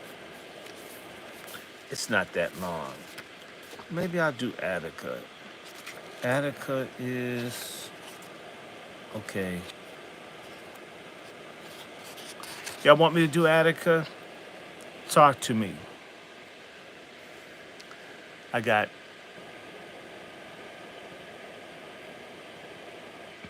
I got 17 people.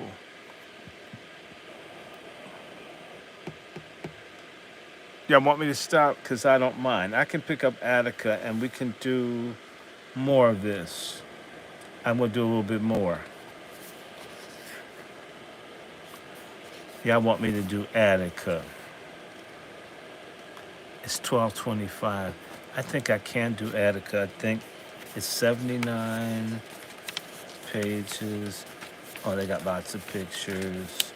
So, okay, I'll try to do Attica. Okay, let me take a little bit more of this. Because that, Attica. Then again,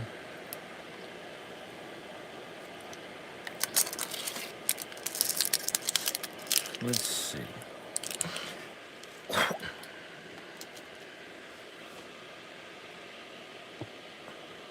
I'm thinking, should I do Attica? I am feeling sleepy. Let me stop here. It's close to 12:30 anyway. I said I was going to stop at 12:30. It's 12:10. Let me come back. I'm gonna stop off at Attica because that's gonna be the chapter. I may get up in the middle of the night and finish this. There is some really good stuff. We're almost done. Yeah, I'm gonna stop here. Okay, let me show you the cover of this. This is Tip of the Spear by Dr. Burton at American University. And let me stop, because I don't know. I took some antihistamines. I think it's making me sleepy. Please like, share, subscribe, contribute, share. Let people know about the Angry Black Men's Book Club. And I am back. At least I did a good 2 hours. Goldwater or Gold World. I took some Benadryl. It's beginning to make me sleepy. If I wake back up, I'll do some more. But let me stop here. But we're back. I'm so glad I feel better. You guys take care. MFM, everybody. I didn't say that to you. And please share the channel. They are heavily shadow banning. Chef C and I, they're doing everything they can to keep you from hearing us. They're doing everything they can. And we're not doing anything but reading. They don't want you to think. I'm going to stop because, oh my God, I am falling asleep. But MFM, to all of you, please, if you can, get this book or check it out in the library. I definitely want to read 3 more chapters in this. He's got lots of complex terms. The other books are going to be easier, but we don't do stuff because it's easy. We do it because it's hard. So I'm going to wish you guys a good night. You know how to support us, share, like, subscribe. We're just about under 2,000. I think I need about 22 subscribers to be at 2,000. Okay, so share this, send this out, and the books are back. I am back. Again, I want to thank my wonderful sisters like Devin that look out and tell me about things. I'm going to stop here. Good night, everyone. God bless y'all.